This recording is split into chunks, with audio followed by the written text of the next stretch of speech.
What's going on, Fortnite fam? Welcome back to the Fortnite Champions Series. I'm your host, Zeke, and joining us here on the analyst desk, we got Sundown, we got Shia Wager, we got some games that are on the way. Yesterday's games brought some serious fire, and we're hoping the same can be said about today's games. Gents, how are you guys feeling coming into today? I mean, I'm even more excited than yesterday. If the Mongraal and Bugha Cup were a nice little appetizer to what was going into the solos FNCS, we got an entire buffet yesterday. Performances not only from up-and-comers, but a lot of veterans turning up as well. And if anything, I think it's only going to get more exciting today. You're talking about apps and taste. I'm talking about speed. Usually we have a week's break between qualifiers. Now it's day-to-day. I'm excited to see how these players hold up and what actually gets thrown down today in all the games. Well, the games are being prepared as we speak. The players are boarding the battle bus. But first, let's take some time to talk about the show. If you hung out with us yesterday, welcome back. If you're new to the show, hi. Hope you had a great day. Let's talk about the format of the show and the tournament. Let's kick things off here. You can see on your screen we got the solo format breakdown. So right now, we're going to be tuning into round number 3. Round number 1 happened earlier, so this was open to Champions League. From there, the top 3,000 players moved on to round number 2. From there, the top 100 moved on to round number 3. Now, here's the kind of big kicker here, is before this point, they've had a potential to play 14 whole matches, and now they're going to play another 6. From here, the top 50 players will move on to the heats later on in the competition. Now, of course, gentlemen, Sundown specifically, there are some series points available for these guys to potentially play for as well if they do not qualify through those initial 50 spots. Yeah, so if you end up actually not placing and getting one of the guaranteed in the smaller regions, it's top 25 when you get in that final round 3, or top 50 in the larger regions. You get consistency points, which can still put you through to the heats, which you'll see through here now. 100 players per each heat as they go through. Top 25 players advance to the finals. That's for the larger regions, EU and NA, as noted in that top left corner. Then for the grand finals, 100 players total, 6 matches, and in the end, 1 FNCS champion is crowned. So a little bit of mirror going from round 3 and the grand finals. Players are able to get practice and get kind of their groove going and get used to this new format. That's right. Now, speaking of the format, how are these players racking up their points? How many points is it for that Victory Royale? Well, let's take a look together. Now, Shai, you know, we've seen a little bit of a point swap up, right? Because the Victory Royale is still worth those 14 points. And the placements are pretty much the same, right? Placement points as far as 75th. The big change here, though, is now eliminations are worth 1 point, and they're capped at 20. Yeah, I mean, that Elam cap has a big effect in round 1 and round 2. Usually we don't see people getting up to 20 in round 3 in these set lobbies. But regardless, even with that placement, everyone's kind of used to getting maybe 1 point per every placement change. Right now, it's going to hand it out in sections. Once you hit that top 10, then you get it every single time, buffed all the way up to that Victory Royale. You get a +3 bonus there. So it's really beneficial to stay alive longer. That being said, the lobbies get that much more stacked because no one wants to go down, even in the 9th zone. Yeah, man, and let's not forget, as we've mentioned before, the top 50 will move on, but everyone participating in round number 3 is going to walk away with something, some amount of prize money, especially because they've dedicated so much of their time playing here today. So we should probably take a moment and kind of talk about the prize breakdown, specifically here in Europe. First place, $5,000. It's pretty good, you know, and then again, 51st to 100th is also going to walk away with something for participating. So now that feels pretty good, right? At least being able to play and know, even if I don't qualify all the way through, I have series points, and I'm kind of rewarded for playing, right? I mean, I would say any form of prizing when it comes to a qualifier. It's pretty atypical for most esports and other competitive games, so it's a nice little bump there. But in all honesty, for these guys, it's more about the clout. It's more about seeing your name on the leaderboard. For these guys, it's a drop in the bucket, as you can see here with the rest of the Stage 1 prizing across the other regions. It's really about being able to say, like, hey, I'm the best in Europe, or I'm the best in NA East. That comes with so much more weight on it. Yeah, that's right. And speaking of both of those regions, those are the regions we'll be covering today. So we're going to be jumping into all things Europe. And then later on in the day, we'll be back to cover NA East. Now, guys, of course, we are going to the games are being prepared for us. So we have a few moments to talk before those start. So, Shai, what I'd like to do is kind of touch base with you and get your thoughts on the Coral Castle. We saw that POI come out just recently as the water receded. Now, we haven't seen too much of it shake the meta, right? We haven't seen players decide, this is it, this is the new hot drop, this is where everyone's going to go. But what do you think of the POI since its introduction? I mean, the POI is kind of like an arena, basically. You are locked in once you land there. You have, like, separated fights. That being said, I feel like the drop overall is like a central hub to the places around it. So kind of that Coral Reef Island, the Shark, the Lighthouse towards the north. I think that it's a place you have to go to rotate through, maybe get a lot of your brick. But standing there and fighting there so far, from what I saw in NA East, might not be the best strategy. I don't think many people qualified from just dropping there in its own. But it's a drop that, obviously, once we go through all these qualifiers and the grand finals, will find its home on the Fortnite map. Honestly, I think it's a trap. I think it's something, as Shayo says, you don't main landing there. I think it's something you're forced to rotate through. If you do get dropped in, you're limited. We talked about the ability to get that brick very quickly a lot yesterday. However, there's a supreme lack of metal and wood, which you really need to get quickly in these fights because it gets eaten up in that particular northwest quadrant so quickly. And I think if we look more in depth at the solos metas, the two things that players value, it's either positioning by landing central and just rotating early, or it's prioritizing a mythic. This has neither of those. So I really don't think this goes into the S tier, the A tier, or even the B tier of drops. I think it's more something you're going to drop along the outside and rotate back through. Yeah, I don't think even yesterday we saw any of the end games happen there. I'd actually also be kind of curious to see what that looks like, because kind of, we've seen it in previous similar types of situations where once you go in, it's hard to get out. But guys, what we should do is actually talk about the other regions, because remember, those regions have already concluded some of their games. Let's take a look and see how things went for them. We'll go ahead and start things off here with OCE. I'm sorry, I'm going to say this name wrong. Sunswick, is that correct, Sundown? Sundown. So it's a shout out there to Letwick over in Europe, but that's a Sunzy God or Suns God taking that top spot there with 58 points. You see the 17 elims being the top across the board. No victory royales, but a solid placement threshold across all 6 of the games. I think one thing we want to note as we begin looking at these leaderboards in anticipation of the final is who are we seeing consistently placing in that top 10, the top 15, because those are the guys we're going to want to keep an eye out for. Sunzy God taking the top spot. Chrysler was also up there yesterday. Looter had a really good performance across both of the 2 days. Alec has had a really good year for solos as well, Shayo. I know you touched on that a bit. Yeah, Alex just had a nice ramp up all the way over at DreamHack Anaheim, all the way to now. It's just been good placements, top 10s overall. 2 teammates, though, who are also right next to each other, Wicked and Lunar in 5th and 6th. These guys are used to double-digit placements, usually between the top 10 and top 20. This time, though, 5th and 6th. I believe they played the last Daily Churro Cup together. So it's cool to see these guys finally elevating themselves in a round 3, getting a sick placement.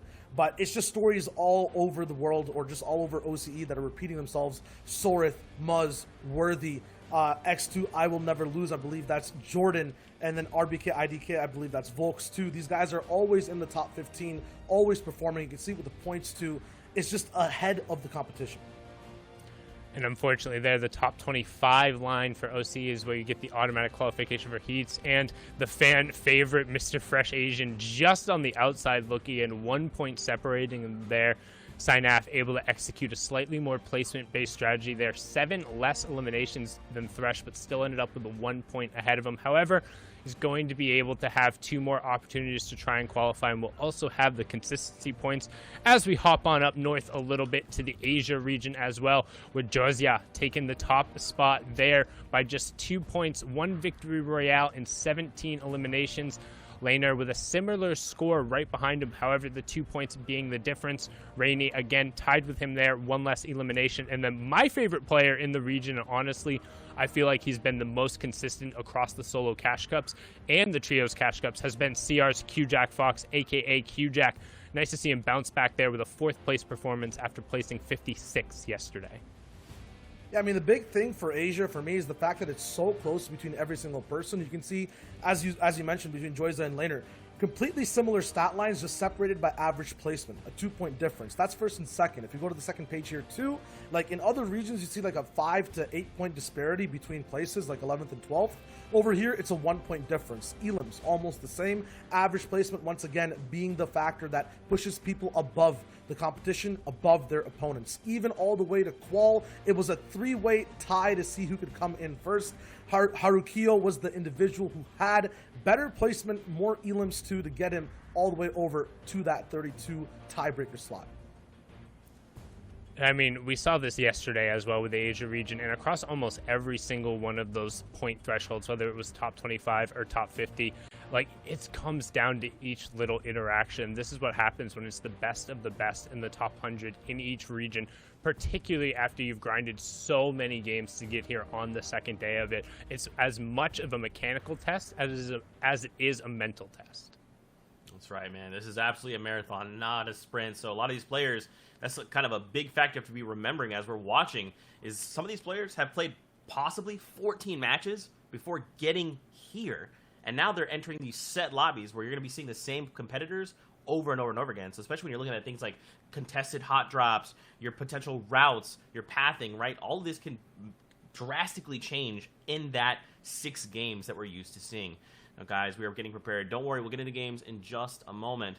Now, what I'm curious about, boys, is are we going to see some of the players that we saw yesterday again today? People like Reason, right? Like, he came out of nowhere and placed first. Do you guys think that he'll be coming back? Do you think that some of these players, because they've already qualified, they say, look, the prizing looks great, but I think for now I'm just going to chill? What do you think, Sundown?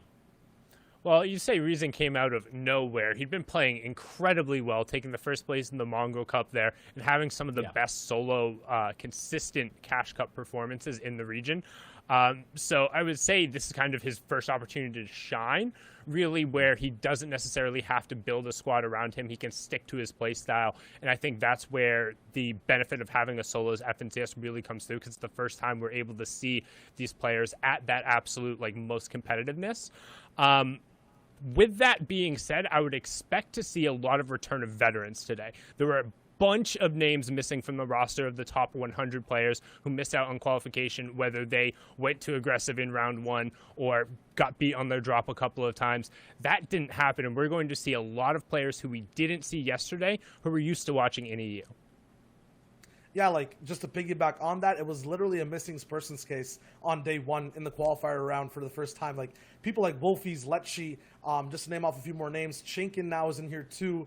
Kinzal back again once more. But, like, a bunch of players who we're used to seeing at the top side of the European competition were absent, and that gave some room for people to rise up, like new faces we haven't seen before. Artox was one person to watch out for me that I saw, who actually ended up qualifying and is here again. He kind of switched things up for people mid-game. Tick got Savage in a place that we never really see him going down in a box fight near a river. But at the same time, like, now that these big names are here, how will today change? Is it going to be business as usual, or have people gotten comfortable with their new drops? Do they want to push out these Titans?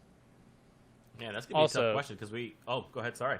No, sorry, I hate to interrupt, but have to say, Mitra sliding in 100th place, now we'll be able to see the Absolute Lord in kind of his best fashion when he's competing against the best of the best, barely able to wade his way through the masses, and we know he took an early round 1 exit on the first day, so nice to see him finally claw back up there, but it'll be tough.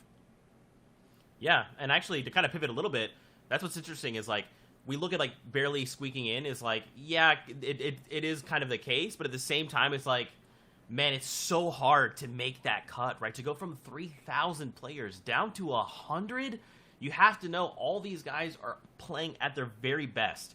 And now they have to do it one more time, 6 straight games. Now, of course, it's time, gentlemen. I'm getting word. The Battle Bus is being launched. We are ready to go. So let's get ready to get into the first game of the FNCS with BallTW and Clay Staling. Thank you so much, guys. And yes, it is an interesting day focused on EU because there were a lot of missing persons cases in the EU finals yesterday. And today we get to kind of see if it's going to change. We got the Ball of Clay here, me, BallTW, and Clay Staling. Hopping into game 1, Clay. The Ball of Clay, indeed. You talked about missing persons. Lecce, Wolfies, Wakey, all of them making it in here today. We're going to have to see if they can overcome some things that have been they're struggling with. 100%. There are so many different people trying to claw their way back up on day 2, and it's been a marathon for them. They mentioned Mitra on the desk, and we have to mention him again because he barely clawed his way into round 3 today.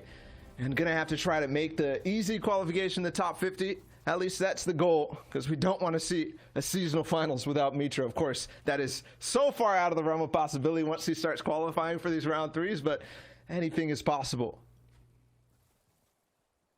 That's the best thing about Fortnite. Anything is possible. It all changes in a matter of a minute, a second. You could get headshot sniped. You could run across marauders that'll double RPG you. Bad things can happen, but we're only hoping for good things here for the competitors today. I want to point out Teak, absolutely dominating performances these past couple of months. He made it again, came in 58th today, and is here again. It's showing that his DreamHack performance was definitely not a fluke.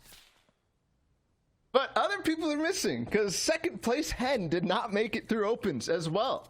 Even though he got second place, it's hot and cold for him now, though. We're watching a fight at the Coral Cove. We mentioned it. Definitely a little bit more time now. And Marine, who has qualified, said on Twitter that today is all about securing Coral Cove for Coral Castle for him in the future FNCS weeks. And so far, it is not working out as Legless makes quick work of him. And Marine, another player who also very good at solos, has been doing well in DreamHack, has been popping off. Didn't qualify yesterday, and now today is changing up his game plan to just make sure he gets that. Goes down early, it's all good. He's got 5 more games to go, and as he talked about, it's not that he's not going for those in-game moments. He's saying, hey, you know what? If you're going to come Coral Castle, I'm going to be here. I'm going to be one of the players that you have to challenge and that you have to beat out every single time. And so that's just establishing his name on that new POI. And a new arrival to the finals, as we get to see basically all the different faces that are joining us today. Kinzel, who has played so well on so many different engagements and occasions, is here at Steamy Stacks, but a big Elim in the feed there. Belvede against Mongrel. And for somebody who we thought was new and improved, although he did fall off game 1 in the last finals yesterday and still continue to go forward, but maybe things are changing for him down at the Fortilla. Getting contested is something at those missing POIs that you don't want to happen. He had it pretty free yesterday. Now it seems like Melvin coming into the fray. Another player that's coming into the fray today, Chapix. Everybody knows his performances time and time and again. Was not able to perform yesterday. Is in the finals today. So he's obviously looking to make it into that top 50 threshold. He is looking to third party. He's actually got a really good perch here on the mountain. He could just take shots and not have anything to worry about. You see him constantly moving down. This is a very good opportunity for him to capitalize on these engagements. But the fight is slowing down. There is a disengagement finally. Chapix just gets a couple. These guys did not want to continue their fight. They got the surge they needed. Now they back out. Chapix, though, on the wall. Switching over to that top pyramid tank just so he doesn't get edited out. The crash pad doesn't come through. He's actually going to get it. The code is going to go in as well, but that player is not in the box, and the edit comes through. Chapix predicts it perfectly, and that's the tack versus the charge right there. Sometimes the tack is just better, and he is going to be able to pick up the elimination onto McCody, but he's got to worry quickly about that third party. Yeah, the third party comes back, but Chapix has already made quick work of it, and he almost gets him right back in the same box, a trap, a bait, but it doesn't work out. He did win that earlier fight because the player edited it out and couldn't reset the wall in time, but now the phase through, but he's gone up and away. That might actually be awful for that other player, as now he's boxed up even further down on low ground, but he's still attacking. Chapix starting off strong in this first game, and he wants more. He wants to solidify this drop area as well. He's saying, you know what, I wasn't here yesterday. These players might have been. I don't know how they played. I want to get in here. I want to say, hey, look, you're missing out on my action. You're missing out on me being involved in this. And so he wants to take Jules down. Not the missing boss there, but this player down below gets a big shot, though. But again, the tack versus the charge is just going to have its advantages here, as that player was looking elsewhere.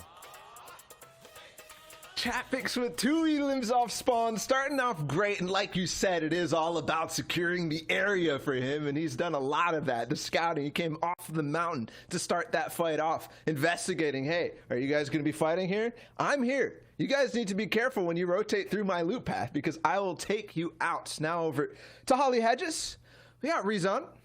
And his performance yesterday, he started kind of weird outside of Holly Hedges, where he went for a llama, kind of gave it up. But the rest of the games, he was contested here and still won. Yeah, some of the familiar faces were able to make it. 7 of the top 10 making it from day one here today. And Rezon showing that Holly Hedges actually has good loot. I think everybody in the community is like, Holly, it's this underwhelming POI. But Rezon making it known, like, hey, look at the loot I can get out of it. Yeah, but P got one from Holly Hedges too. It was basically mirror performances in the early game. We do have a replay from Rezon to see how he got this first elim. It might be the same player that he was fighting at yesterday, but this is actually a long third party all the way over to the Logjam POI, the unnamed version over here that just returned, and he's already inserting his influence not only on the one POI that he starts at, but also others in the area, and that affects his rotation path going forward. It also establishes his dominance. Nobody's going to want to come near Holly Hedges if they know this player, Rezon, is doing that well, going around, reaching out, and establishing other areas as, hey, I may go Logjam. You got to be careful. Hey, I may go a little bit north there to Sweaty. You have to be very careful. You see easy elim there for him. Now, a player that has dominance all around the map, everywhere he goes. Mr. Savage, looking to hit a snipe shot. Not going to connect, though. He's got great loadout as well.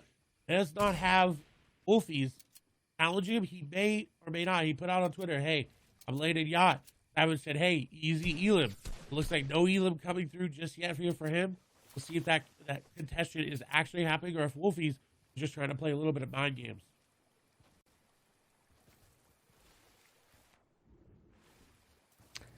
We had Savage, Benji, and Mongrel at one point in the top 5 yesterday, and there's the snipe finally for Savage. Not on Wolfies, but still these early elims for Savage is something that he's known for, just taking the opportunities as they come. Something out of those 3 players that I mentioned, yes, a lot of people would think of them as the Titans, the top 3 in EU, but when it comes to grand finals and final stages, it's Mr. Savage, far and away the custom slayer, the set lobbies dominator, as we saw at DreamHack Anaheim, as we saw in DreamHack July, the last DreamHack online that was played, where he placed second. And there's so much to talk about with Mr. Savage, but here is Wolfies, the player you mentioned, who is landing over towards the yacht. It looks like he is doing that, coming out late over through Orchard. Mr. Savage has kind of just left him to his own devices. With a very interesting loadout, I wouldn't expect that to come through for someone who is all the way in zone. The medkit's obviously going to help him there. He's actually looking to set up an ambush on another player. This is not atypical for Europe, right? This is very, very typical. You see storm fights happen a lot as shots come through. Wolfies, though, 140 effective HP. This player up above is way, way more healthy. And Wolfies has got to be careful, but has to hit some early shots, and he does. Putting the fight back in his favor. The pressure is now on trying to use the crash pads offensively there, but not going to be able to do it. Might be typical for Europe, but also typical for Wolfies. We've seen this happen time and time again, and there's a player holding him outside of the zone. He's down to 10 HP. He does have some small shield potions to use and also the med kit, but how does he find the time with another player coming out of zone and one who's already been here, and he's pinched between both sides? I see no way of Wolfies getting out of this run right now. Gotta make a creative play. That crash pad might have done it. That player continuing the pressure. They know he's one shot. They know he's very, very weak. He's got to try to find some layer changes, try to find some shots back onto him, because the third party is just sitting there waiting for the opportunity to take shots. He's not trying to get involved if the crash pad comes through. Wolfies might go down. No, but the crash pad was not in the right spot. Wolfies, with the quick edits, is going to be able to get out, and he's buying himself enough time, but the question is, how many mats does he have left? Can he keep up this defensive play for much longer? I don't think he's going to be able to. I don't think so either, especially now he's out of crash pads. He did get those small shield potions off, but trades a little bit of damage there. Puts the other player on the back foot, though. Thankfully, Time, the third party in that engagement, the one who was holding him in Storm, has left, and now he has time for the medkit. Now he just got that one shot off with the charged shotgun, and he pops it. Yes, as he disengages too, Wolfies will be able to maybe stay alive a little bit more, but where does this zone go? How far does he have to move? I think that Wolfies is definitely going to be in a rough spot looking forward as this zone closes. Very far away, and a crash pad was used there, and it just is going to be really, really rough coming in. He's more than likely going to get held in zone again. But whoever is not getting held in zone is holding people out. Is Savage, who picked up another elimination and is now looking for his third, trying to get in. He's probably going to crash pad into the box. He does. Shots go through. Some nice tags onto that player as well, but he's stuck in the water a little bit. He will be able to keep this pressure up, tracking that player so beautifully. I think this is going to be elimination number 3. Savage is off to a hot start. You know, he said yesterday, I'm going to establish my dominance at the yacht, and then I'm going to play for endgame. Right now, it doesn't look like he's playing for endgame. Looks like he's playing for elimination. Oh my goodness, Savage. Already 3 eliminations in this, and we've passed the first placement threshold mark. This is looking scary, just like yesterday, to be honest, which was a moment where I'm like, Savage, if he gets rolling here at the yacht, if he starts to push this uncontested in towards the seasonal finals, EU might be in for a world of hurt, as he will truck right on through if he gets that uncontested.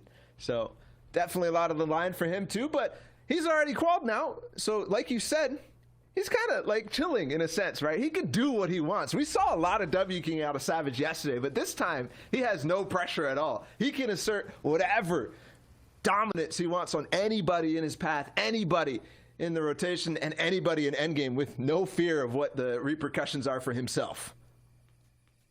And he's getting it uncontested today from what we know. But even when he had it contested yesterday, he still dominated the POI, I think only losing off spawn 1 time, and still able to establish those dominant performances that he did and turning online in that 3rd and 4th game where we saw him pop off.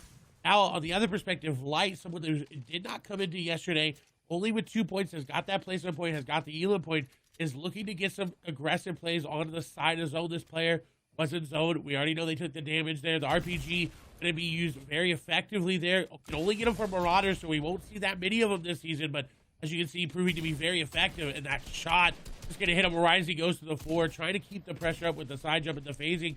He Flakesy, who's down to low HP and just can't escape the pressure there of Light. Well done from Light, who barely qualified through semifinals, but he is a mainstay when it comes to weekly finals and the finals stage 3 in these FNCSs. We've seen him many, many times, even in the FNCS Invitational as well. Back on board with Savage, and as we're coming to him, I have to wonder how many players are near him. Who can he influence in this one? It is on the outside of zone, and Surge is done, so there may just be rotates. He knows at this bridge there will be players trying quickly to get back in the zone, and almost jumps him, but player manages to get away for now. I think that Pepper just going to push Savage aggression just a little bit more. He's catching up to him. He's got the speed to do it, and the continued pressure, the harpoon used to break the walls, crash pad in. This player's more likely going to go down, and they do. Savage is just stomping the lobby. Oh my goodness. And with little effort too.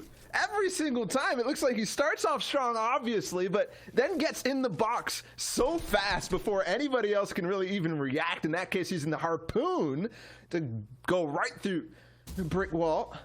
1 hit with that will get you in, and maybe there's more, but at this point, we're getting close to 4th zone. There will be a lot of people starting to base up. These fights will get more risky for him, but does he care? A storm fight on the 3rd zone. Both of these guys are most likely going to get eliminated, whether it's them who take them out or the zone, because 18 HP right now for Edison, and it's a 2-tick. He's got like 2 seconds remaining after this, and he's going to go down to Orza. But Orza so far from that edge of zone, he could probably make it there if he pops the crash pads and the bandages at the same time, but this is going to be very He might even have sticky. to use a launch pad. He might even have to use a launch pad, Clay, because he is so far away from zone. You could see how far, and it's moving. No chance of Orza making it out of this, unfortunately. It feels like, because that 2-tick, he might even go down right as he lands, although maybe he can crash pad out. The timing here is going to be thin. And just barely makes it in, but he still has more work to do. There it is. It's impossible. There's so many people up at this stage. 61. It's definitely a little lighter than before, but in any comp lobby, if you come in 3rd zone on the dead side of it, there's no chance. But if only he popped a bandage, as our friend Sundown would have said to him in that situation, he might have made it out of that one alive. He was 1 HP in a dream. The bandage was a far memory there from him. But had to try something, had to try to get into the zone and try to fight, but just couldn't do it. Thomas HD there in the middle. I think we're going to pan into Benji, who has not had that dominant performance that we've seen from him in the later games, but is just sitting there waiting. He's going to pop off online, later in this mid to late game stage. That's where we see Benji really come online, especially in that mid-ground in-game tarp. He changes layers so fluently, so effectively, and with this loadout, he's going to be able to do it. He doesn't have a lot of shields, though, and that's going to be concerning for Benji. He's got a lot of mats. He's got to be careful about that. So far today, if anybody's been following along with the action through the open stages and the round 2 that went on, Benji has been the story, which is pretty common these days when you think about these open competitions and cash cups and all the like. But today, streaming, because he's already qualified, he was very, very likely to not qualify for the through the semifinals at the start. With 2 games left, it looked like it was almost impossible. But then he had 2 moments, 2 back-to-back wins to get right back into it. And Mr. Savage is getting right back into the box with another crash pad. And there is no chance for these guys. It literally feels like he's playing semifinals still. It feels like he's in a W key lobby right now. 5 elims before 4th zone. We're seeing shades of Aiden back from PAX West in this sense. When Mr. Savage doesn't care, he will get in. This may be the first time we see the elim cap come into effect. We haven't seen it anywhere near close, and Savage may be pushing the envelope right now. It's just a player right there. He's probably going to go aggressive onto him. He does wait up for a little bit, but no, he's back in the box. Shots come through, and there's another elimination. Hold on a second. Is this Wolfies we're watching? What is going on? This feels like we're watching the DreamHack Finals and FNCS Invitationals Finals with Wolfies' perspective, but no, it's Mr. Savage. Maybe that brief tweet that Wolfies hinted at coming to the yacht was like, hold on, I'll show you. I can do what you do, man. It doesn't matter. Wow, Mr. Savage. 6 eliminations. That is unbelievable. Absolutely insane. But this is the first time for everything. There's 0 point previous winners in the FNCS in day 1 finals. The first time that has happened in EU. That's very, very, very big coming in there as we come on to Bad Sniper, who is looking very, very bad in this area. 101 builds, no extra shields, no extra heals, 5 crash pads, and some AR ammo. I don't know how he's gonna have to make a very, very interesting play, but someone down below is not gonna let that happen. Oh my goodness. It's not just Mr. Savage now. It feels like even Bad Sniper's channeling his inner Wolfies as a player tries to get into his space. Bad Sniper will hold that out. We've got 5th zone. The rotates have to be on. Approaching the end game, and there's definitely a few people who've racked up a lot of eliminations. Just to clarify, that's previous grand finals winners in towards stage 3. So there's Mitro. He's still up in this game. Obviously, Mr. Savage, Benji, we saw a little earlier. Light, who we saw have that one wonderful fight. Back on board with Mr. Savage, and it's time to hold players and maybe find out, is there somebody else I can tickle and find out whether you're low HP? He's going to go again. Another crash pad. Ooh, this is so nice from Mr. Savage. Using the cone to throw that crash pad. The cone on top of the player's box to his advantage. A new trick that I haven't seen quite yet with the crash pads, but there's so many ways to use them, and Mr. Savage will implement them at a heartbeat. That's one of his strong suits as a player, finding those strategies and implementing them as soon as he can. And then Benji, he's in a box fight against Benji. They're taking each other's loot. He's got to be careful about that. Obviously, them two going head-to-head are 2 giants in the Fortnite speed. You give another giant. Wolfies here, though, 100 effective HP. No shields in his inventory. No real builds. No ammo to work with.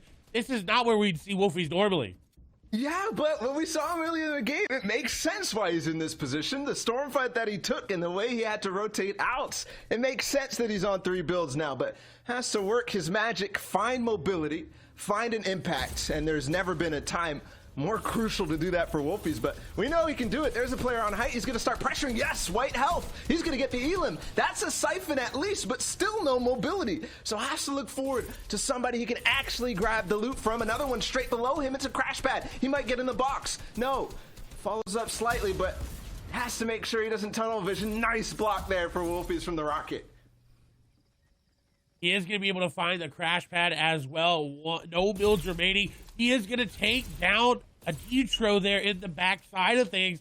Now, picking up 42 builds, has got shields, has also got a harpoon gun as well to get any extra mats that he can. He's working this mid to low ground very, very well. This is where we see him operate time and time and again. It didn't matter that he had no builds. It didn't matter that he had no HP. He had a shotgun and an AR in his inventory. That's all he needed.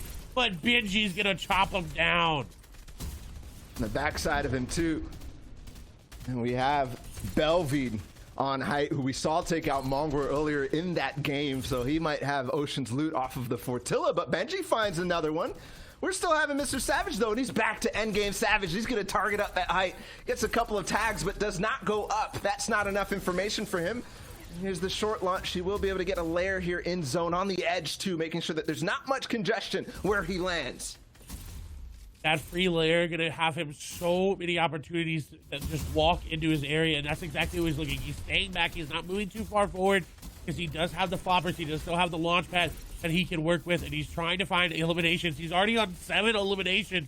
How many more can he get is the question, or will he stay at 7 going into these last moments? He's already established himself as one of the best here in these qualifiers as well as past games, but right now it's just putting on a clinic. But he's going to drop down to 34 HP and change his layers.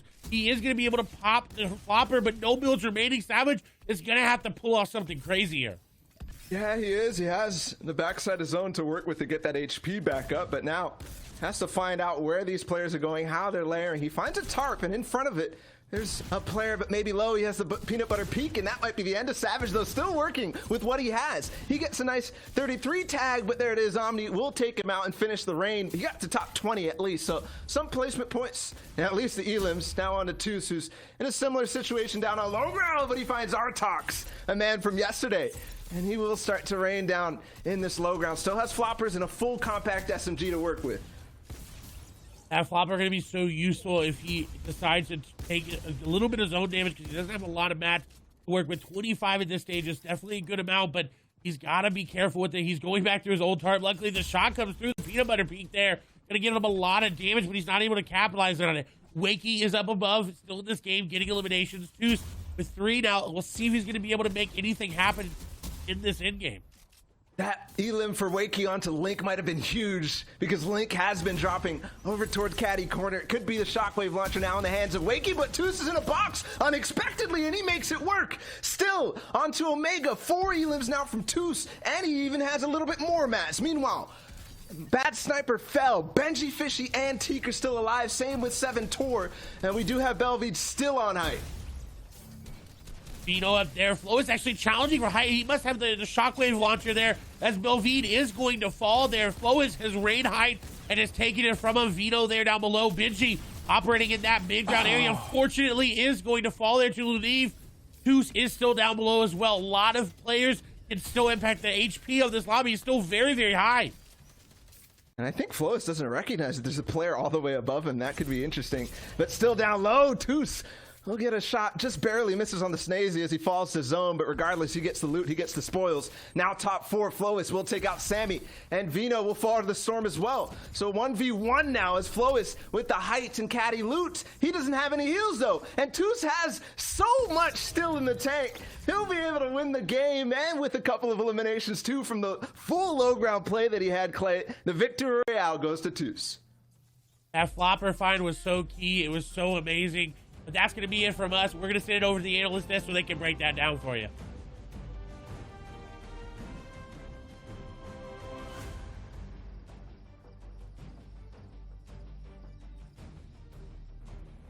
Guys, that's what I'm talking about. The first game out of EU bringing so much fire. They said you wanted action yesterday, we gave it to you. You want more action today?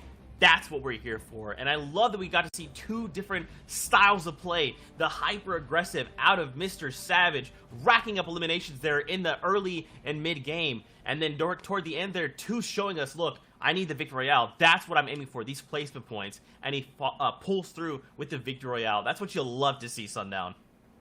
I mean, Savage clearly ate his chicken and rice right before this because he was just going through absolutely everyone, had all the confidence in the world, which is something we don't typically see of him, honestly. And it was a really impressive performance from start to finish from him.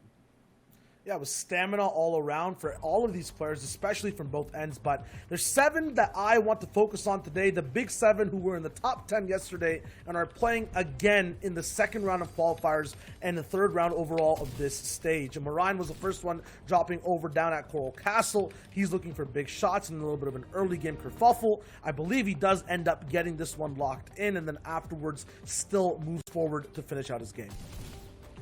Now, Marine actually ended up getting cleaned up right away from Legless here. Mongrel also got bopped right off of the start, but the one thing and the reason we want to focus on these players is only 20 players were able to repeat in EU. We talked about them having the largest player base and qualifying through for the final. We expect them to have a huge turnover. But of those 20 players, 7 of them were in the top 10 yesterday, Teak being another one.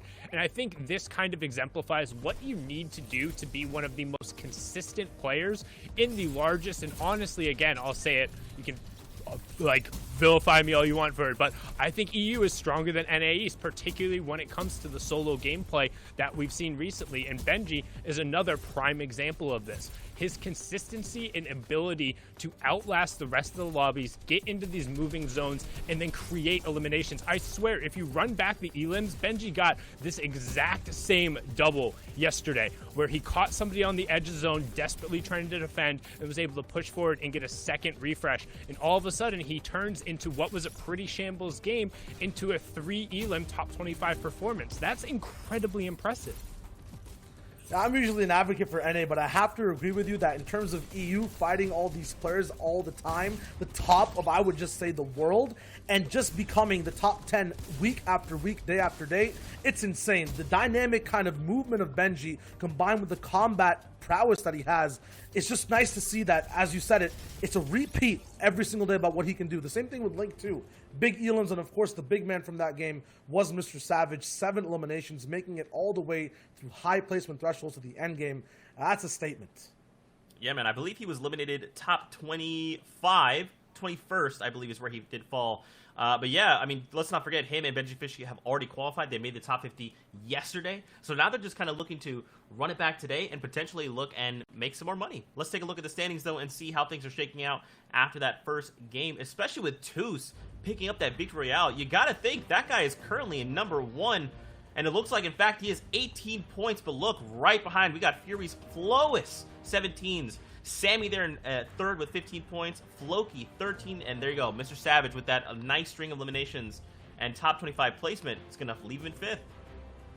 Yeah, you already see Savage and Benji in there on the top 10 board, but otherwise, it's a lot of relatively new names in terms of what we saw yesterday. However, some familiar faces in the form of Grizzy's Snazy and Bad Sniper. We've also seen plenty of Floki yesterday as well, the Supremacy player, so nice of him to be able to push up in the early instance, but it's all about who's going to be able to be consistent, because we've seen just one game here isn't going to be enough to win the region. It's enough to put you in the top 50, but you have to keep pushing forward. As we swap on over to the next page, you have representing Spain, Heretics, Belvid, Teak also up there, Steelix, Wakey pushing forward, as well as Seventor, Keezix, and then Link rounding out the top 20, Shio.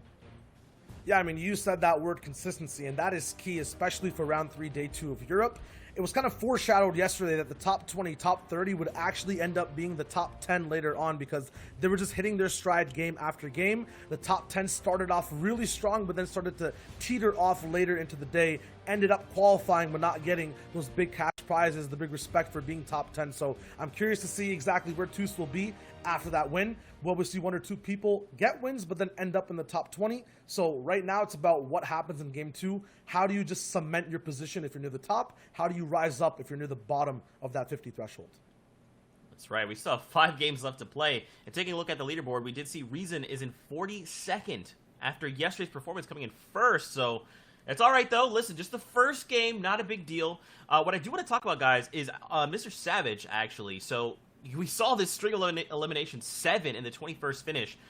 Was he possibly playing too aggressive, right? Like, obviously, 7 eliminations is great, but it's not the same 4 points as it's been from Invitational, right? Now they're only 1 point. So is it perhaps better to string together a few and then say, look, I have to at least aim for top 10? Or so now do you think that the top 21 is still probably fine in first game? I'm totally fine with him playing aggressive and seeing how hard he can push these players and seeing kind of where the cap is in terms of his aggressiveness, because he already knows he can play well enough to qualify.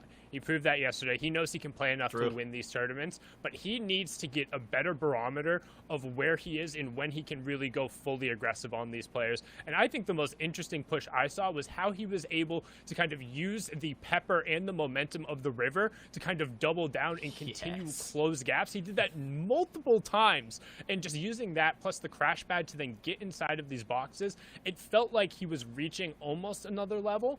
And I think it's important to test that, because when you do get into the grand finals, when you need to reach into that bag of tricks, it always seems like Mr. Savage just has one extra one.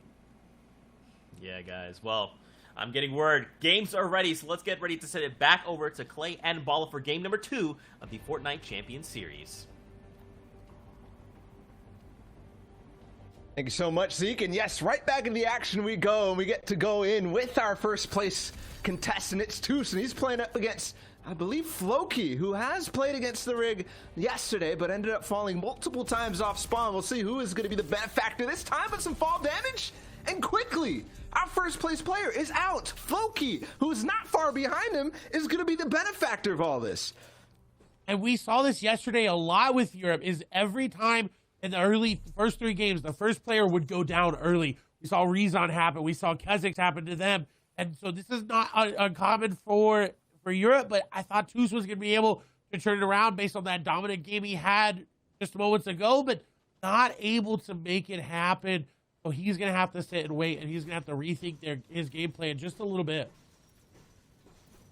We did see, at the same time, when we saw Reason fall, when we saw some of the top names fall, basically, they still had the room for one bad game as they led the way up the leaderboard, as long as everything else is consistent. So we'll have to see where Toos ends up. For Reason, it was already that way in the previous game, falling very early. Now we're looking at Lincoln, a long-range Elim, down in Caddy Corner. He's going to quickly try to pounce on this with the range from the mountain. He will get right on top of it, but a little too late, because there's already a player dropping in here, and it does have the Caddy loot. He does have the Shockwave launcher and the Vault key card. I don't think he picked that up, but the main thing that he wants right now is the Shockwave launcher. He escapes by the skin of his teeth. It gets yoinked, and that's why the pressure came in, or the pressure on him came in to use those crash pads so effectively to get there, but was just a little too late. He will have the benefit of getting that Vault card anyways and being able to refresh on his crash pads and get right back into the game. Another early game fight here. Kura, 2 points for him. 1 Elim to start this game off, so only a single point in the last game. We'll have to see how his setup goes, landing here at what I call the Steamy Stacks countryside. The 2 broken houses here. Kind of changed a little bit in Season 3. Now, another fight on the side of the map. Seventor and Irus. This is a World Cup qualifier on the other side, and Seventor didn't qualify yesterday. I think both of these guys, so they're showing that they can actually contend in the Stage 3. Oh, nice box. He gets it, and the tag follow-up. There you go. That's what we like to see from Seventor. He's starting to heat up a little bit, and he did play well in the semifinals. And when I was watching him, at least some significant improvement from him throughout all the time that we've seen him. Definitely improvement in that late game refresh situation, as he's able to find a lot of picks late game when he needed to the most. That's something we'll look to see if he's able to do it. Did win on the off spawn fight, which is very good for him. It was a little concerning yesterday, but able to do it this time around. We'll keep our eyes on him going to the end game and see if he's able to keep this consistency up. On the other hand, Versa, a player that is new to the qualifiers today, does not have any points, did not get any points last game, so may have gotten eliminated off spawn, did not even get to top 75. So he's got to be very careful. He knows there's a player down below him, but will he be too aggressive and tunnel vision on this one a little too much? Yeah, and while he might be new to Stage 3, he's definitely not new to final stages. Saw him multiple times with his teammate Primzy, FNCS Duos weekly finals, and also in both of these guys in FNCS Invitational. I have to question, though, here at Sweaty Sands, especially with only 2 people, the way that he's playing is to make sure he takes out and starts to contest Sweaty Sands for the future games, rather than actually just taking what you get and disengaging off of it. In a sense, with two players here, you could play it like there was one on one side of the map and it's a whole separate POI, but in this case, he's waiting and actually wants to fight, it looks like. And in a perfect situation, he's going to get dropped right on top, and he played that so well, didn't get too aggressive. He waited for Omega to come to him, and that's the best case scenario. He just had Omega farm up the entire POI for him and bring it to him. It works. Hey, if they don't know that you're there, it works. So I bite my words in that case. As we look at the Fortilla now, two players fighting up on height, but in the meantime, Mongraal all the way down low, swimming towards the vaults. Kezix up here against Belvede, who we saw do really well in the last game. He's going to have to back out. 22 materials left, and that's one of the really pitfalls of fighting at the Fortilla early is the materials situation is so rough, but it's all his walls, and Belvede goes down in this case. Kezix is going to be able to take him out and start to rise up. So definitely a couple different trades here off spawn so far that will have huge impacts on the leaderboard looking forward. But Kezix doesn't have the Fortilla loot, nor did Belvede, so Mongraal must have gotten it, and will still have it. As you said, swimming towards the vault, he's going to get a lot of loot there, and it's going to completely change the way he plays the game. We saw him absolutely destroy kids with it yesterday. He just made it look way too easy. Keep our eyes there to see if he's going to be able to do it in this game. As we swap over to another early game fight between Zeno and a player up above, they do have that blue attack shotgun there compared to the charge from above. They're going to go for a little bit of a breakdown, but they got to be careful. The third party's coming in. The snipe's not going to connect, but they are going to be able to get out of dodge for a little bit. I think this fight, though, going to continue as the pressure was already put down. It is just a couple edits that player has to make, and then that player above will start to fall. But the crash pad coming through, it's going to be MAGL. There's the shots come through, and Dillick's going to be the third party as he gets shots onto Magil. My goodness. I'm wondering if that was Zeno's crash pad to break it all down. I think it was. He continues the onslaught. No crash pads in his inventory. Those on the other side just get beamed a little bit, but so far he's got the loot and he's already popped the pepper. He can get right out of here if he wants to against Andalex, but another third party means Andalex is going to take things a little slower. Realizes that, hey, he boxed up. He probably has the time to heal. There's probably no advantage for me to push in right now, especially after the siphon and the way that he's boxed up fully in metal, so he will leave. Lois, now on your screen, someone who definitely needs to leave the area. He is the one that got the hit shockwave launcher and that charge shotgun. Does have this med kit, does have a Slurfish, so he'll be fine for now. He did get off in time, even though it's a little worrisome on the HP. But what's more worrisome is that there's another player over here. And I think this is more than likely Rezon, because we saw Rezon do this a little bit yesterday. Sorry, my apologies. That was NA East with Archive there. But this is not uncommon to Europe as well, rotating all the way in zone on this backside on the edge of the ocean.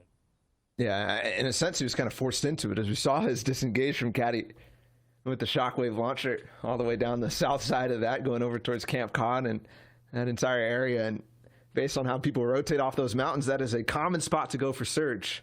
So there could be players hanging out on there, but the first zone, and Alex is still going to be waiting in a box, and he's waiting with a sniper. The first shot might not have connected on the third party, but it will still. You got to be careful for players like this. And Alex, so sneaky, but look in the feed, the top left. Mr. Savage is down, and I was going to say he's playing the best of both worlds with the way that he was W-keying in the first game, but maybe a little bit too risky, like Zeke was alluding to in this one, in case he falls before any placement has been awarded, and no elims either. So maybe his yacht is in a little bit of trouble. Maybe somebody is putting the point to him that he will not continue to get that uncontested in through the yachts. I mean, yesterday it wasn't either, but Mr. Savage, out of 6 games, took 5 of those and actually took out the player who was there 3 of those times. That's concerning for Savage if he is losing the off-spawn fight, because that gives the other player confidence moving into the finals, into the heat stage. If they are in the same heat, if they make it to grand finals with Savage as well, he'll have to learn how that player moves around the yacht, how they loot, and how to fight around it. He was talking about how he learned so well to be able to hide behind a chest, wait for a player to break it up, and then just get that elimination time and time off spawn. As we move back over to Benji, who we did not see early game last time, but Slurpee coming back has been a very big portion of his early game. I think I did hear, we didn't even see his early game yesterday, but from my research, I think he was landing here in Slurpy Swamps. The issue was very, very much contested. 5 or 6 players here. And we've seen this issue plague Benji in the FNCS Invitationals, the way that he had to play retail, where there was a lot of people not only landing there at the start, but also switching their spots onto it. Slurpy might not be that same situation, and there is a player who's going to land on him. So he'll take the opportunity to start W King, try to get the wall a little bit. This is where Benji is best, but also what plagues him so much. Thankfully, he's above Surge, and he does not have to worry about this. Last game, we did not have to worry about it at all because the lobby essentially took things in their own hands and did not wait for Surge, eliminated all the way down to that 70-player threshold. This time, though, it's different. In the lobby, and I think you beat Mr. Savage there. He had 3-4 eliminations before that second zone really closed. This is the first time we'll see second zone Storm Surge in a while here in Europe. Usually, you're right, is down below. The shots, though, from Benji, he's not letting this player get away that easy, and he is going to get the elimination. And I was going to point out, he wasn't using the crash pads to get in like Savage. He was just playing it like a normal box fight, but it worked out for him. He let the player come to him just like we saw Ursa do in Sweaty. And on the flip side, too, Noah's there in Slurpy Swamps having his own fight. The same situation where somebody invades the space and they're like, no, no, no, I need this space right here. I need to control the area so the future rotates are slightly easier for me. On the other side of the map, though, Lufu, Fastroki, all engaged in little tiny box fights, little spats that will earn them the same type of space. Lufu with 1 point is going to have trouble with Surge if this does end up activating. More players have fallen, though, and we're getting close to that threshold with the small shield potions he has, and the Flopper might be able to out-heal. That might be his plan, as really I don't see him opening up at all, except looking closer to him and making sure that these players aren't engaging in the box fights that we heard earlier. Especially that they're all built out of metal, it's going to be very hard to get that quick Storm Surge damage that we're used to seeing at the end game. Is Noah Riley is going to fall there as well. Oh my goodness, that was the play we saw. Next to Benji, nice shots from Kinzel. I was just laughing because we have this standoff across the river. Kinzel and the other player both holding their cones on either side. They're like, well, you can't cross if you can't pay the toll. It's just a funny situation to see. Regardless, though, Kinzel with the long-range pistol shots, something we've been seeing carried a little bit more, and an interesting change that actually hasn't been talked about all that much is the fact that pistol, the patch, the Season 3 change came with a bunch of headshot multiplier reductions. The pistol did not get affected by those, so it actually does slightly more damage when you hit the headshot, and I don't think too many players have really taken advantage of that just yet. We'll see how things develop, but this season we definitely are seeing it a lot more in solos, whereas we used to see it a little bit in Teemos because of the ammo distribution. And so being a primary user of that, he's used it. We've seen it on clips on Twitter from him all the time. He's very, very fond of that pistol, and I'm not surprised that he's going to get here today. We do see Wolfies get an elimination there in the feed as we swap back over to Benji. 2 eliminations. Is not going to pull zone, but he's got a relatively free rotation with this natural cover, and as you see on the minimap, nobody really in front of him directly on that white line. He will have to worry about the shots from behind. They need to worry about a sniper. That's why you see him moving with that crouch, jump, crouch, jump, jump, crouch pattern there. This is so clinical from Benji, and we constantly see these free rotations where he doesn't get shot a single time. Even though he's playing edge zone, even though there are players behind him, he seems to find the path that will most work for him, which you don't often see from everybody else. Taking the risk to wait a little bit for that third zone, but then going to make sure that he's in before the storm comes through, like we don't see with Wolfies. In a lot of cases, we see him engaged in fights as the storm starts, but he has the capability to end them quick. And there's a Harpoon to almost knock things out. He goes on top, almost finds a shot, but he goes through. Yes, it all breaks down.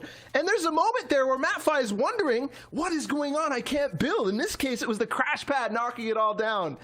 And Wolfies will take huge advantage of that. Well done from him, and he gets to move again before the zone is actually closing on him. But that engagement, for a second, you wondered whether it was worth it. For Wolfies, yes. The answer is always yes. Especially because he only had 4 shotgun ammo at the beginning of that fight. Now up to 66, he's going to be able to just use that so much more effectively. And it's interesting to see he was in shambles, even though it didn't seem like he was held out in zone like we saw in the previous game. Able to just make it every little ounce of his loadout work for him and able to make things happen. As we move over to Versa, who's right on top of Lufu, he swapped away, and Lufu actually picked up the elimination onto Fastroki. So that Storm Surge is going to be good there for Lufu. Versa's got that early elimination as well, so Storm Surge should be good for them as well. But Versa not content with that. You're trying to get a full lobby spray. The double white tag going to come through, and that's going to be TC going down to Versa. A very good find.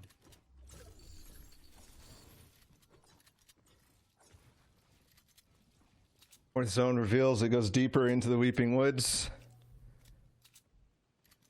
It'd be a pretty decent rotation for everybody on that west side with the trees in the way.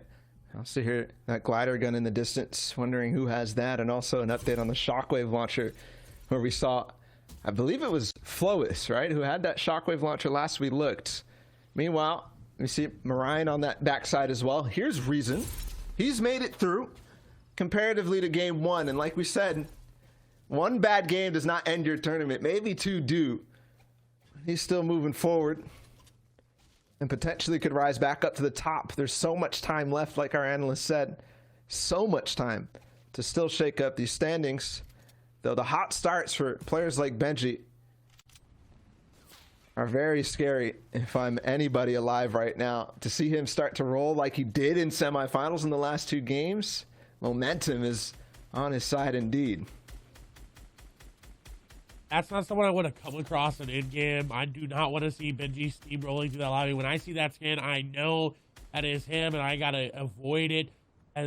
All these players are definitely looking out for it. I think rocking that signature skin there. Not the fish stick, though, as we know him from. But Marco is going to get an engagement. I don't think he won it, but he's going to find it just Vi there going down. A very good engagement. Marco has not been very, very prominent here in the finals and in the FNCS last day finals of stage 3, but looking good right now. He may be able to make it up to that top 50 threshold that we're looking at.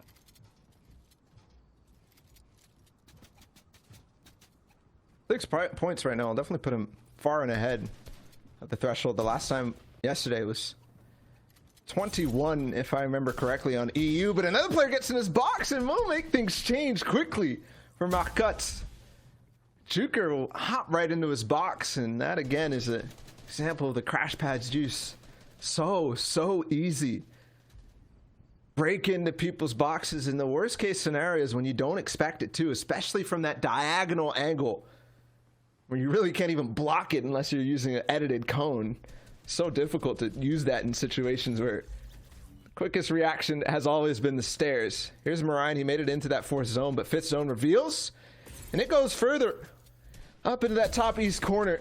Should be an easy rotate, maybe on foot, but there's a fight breaking out that he wants in on. That player just got an elim, and yes, he finds it. That's a pile of loot, but another player from down below, he will still try to go for it, but pays. Somebody is still looking to get extra tags there. You can hear in the inside player looting. It's Siberia. This is going to be an interesting box fight, but the Crash Pad will make it disengage quickly, but right back on top of him, Marine goes. Bad fight, awkward and uncomfortable. Marine looked very comfortable in it. We will swap away. Benji now here. I want to point out Rezon did just go down 55th place there for him. It had first place yesterday. Coming into today, not playing the same gameplay, not playing the same way. That's okay. He's already made it. As Benji's going to get a little Crash Pad action onto a free launch pad there for him, which was really needed as he didn't have one in this rotation. And with the nice launch pad in, he should be able to skirt right into zone. And he may choose to go aggressive, but I was going to say it's unlike Benji, but he is going in. Shots coming through the Crash Pad there, and he takes down Kezix. And Kezix, we saw him earlier take down Belvede. So the circle of life continues. Benji now with 3 elims and possibility to continue his good game from last time. He was up in the top 10, 8th place at the beginning of this. Now with the 3 elims up to 16, he's, depending on how everybody else is doing, basically at 2nd place right now. So we'll have to see. Still has the entire end game in front of him. Only 2 placement points out of the 14 have been awarded at this stage, and this is where he thrives again and again. If he makes it to end game, he is a beast of its own, like a complete different nature from other players. He has the awareness that nobody else does. The scouting that he does, it's ridiculous. So the 6th zone is where he activates, especially as these start to move and rotate in the end game. and he's got a pretty free rotate as well. He's scouted it out. He's going ahead and looking and scouting out and moving that tree out of his way, getting rid of it so he can see everything. Look at how much information he's gathering just by sitting here in this box and looking at every single angle. He's not just forgetting about an angle because he doesn't think it's important. He's looking at every possibility, and now he can look for eliminations as well. He's going to sit on this side of zone, wait for anybody using crash pads, trying to break them, trying to get any shots. As he does there, he's going to take down Wolfie's AUG limb. Again, that's the second time, too, in endgame, and he still has a launch pad if he wants to work with it. Yes, a full height launch pad across the trees. He'll be able to land very close to this 6-zone edge. Boxes up, and it's time again for him to activate, but typically we'll see him continue forward a little bit more. It doesn't go all the way. It does not tunnel on these eliminations that are maybe even easy, but up above him, we've got Bad Sniper, and there's a couple players definitely looking to take this height. I don't even see anybody, but it might be on the front side of this. Finally, there it is. Somebody taking it. Can't quite read the name, but regardless, Benji, second height for him. There's a possibility there, Clay. Possibility that he hits the eliminations and gets the victory royale. It would be insane to see Benji turn online that quickly. He has not started off that hot in a while in one of these finals. We'll have to keep our eyes on him as Carton now on your screen very, very much shambles. He does have the floppers, and that's what he's going to look to play. So he is going to pick up a nice elimination. The matcher are a little bit more, but it's still not where he wants to be. Still not the amount that he wants in this in-game, and he's going to need to find another frag. He does have the flopper there in his inventory, but that's it. That's all the HP he's got. He can giddy up if he needs to, but with Zone constantly pushing with these players on his back, he doesn't have a lot of mats, and he finds another elimination on the backside. A very good pickup. Oh my goodness, that gets him right back into the game, but still needs to get forward. The zone's still moving, and he's going on foot. Hasn't spent a single bit of the mats that he earned, and there we go. Boxes up finally in the zone. That was free. Now can find more, and the information will come to him, but Snazy's still up in this game. I haven't seen Benji fall yet, and there was still that fight for high ground. Lecce in this too. That is insane. We haven't seen Lecce play very well.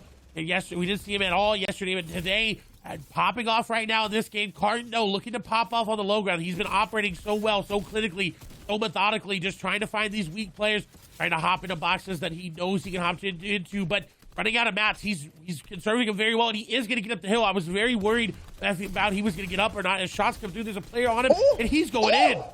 That was amazing. The cone for perfect time, and then he phases right through the box. Another player in his way, and I think he takes him out too. Yes, Cartoon gets 2, but Benji's still up. 5 eliminations for him. The shockwave out to zone. He has nothing to get back into this, but he's made it work. 6 eliminations, and the top 5, only 1 will make him get back into this. Maybe if this zone bounces back, but no, 20, and he will fall, unfortunately. Now top 4, though, and we know there's still a lot of players. Bad Sniper, Cartoon, Thundrise, and Scram as one falls. It might be a 1v1. No, Cartoon might just have a free win here. And he's able to get back in. 14 HP. He's got something to work with. He's got 2 builds remaining. Carton's up on the high ground, though, with a lot of effective HP. I don't know if Thundrise is going to be able to do it. He did get in, though, so there's still a little hope. Crash pads are being used. Carton's just throwing him down, trying to make him go into zone. He's flirting with that edge. He's got to be careful. He can't take any ticks of zone damage. And Carton just shooting on down, dropping on down. This player 2 HP in a dream. He's trying to make something happen, but Carton going to take him down.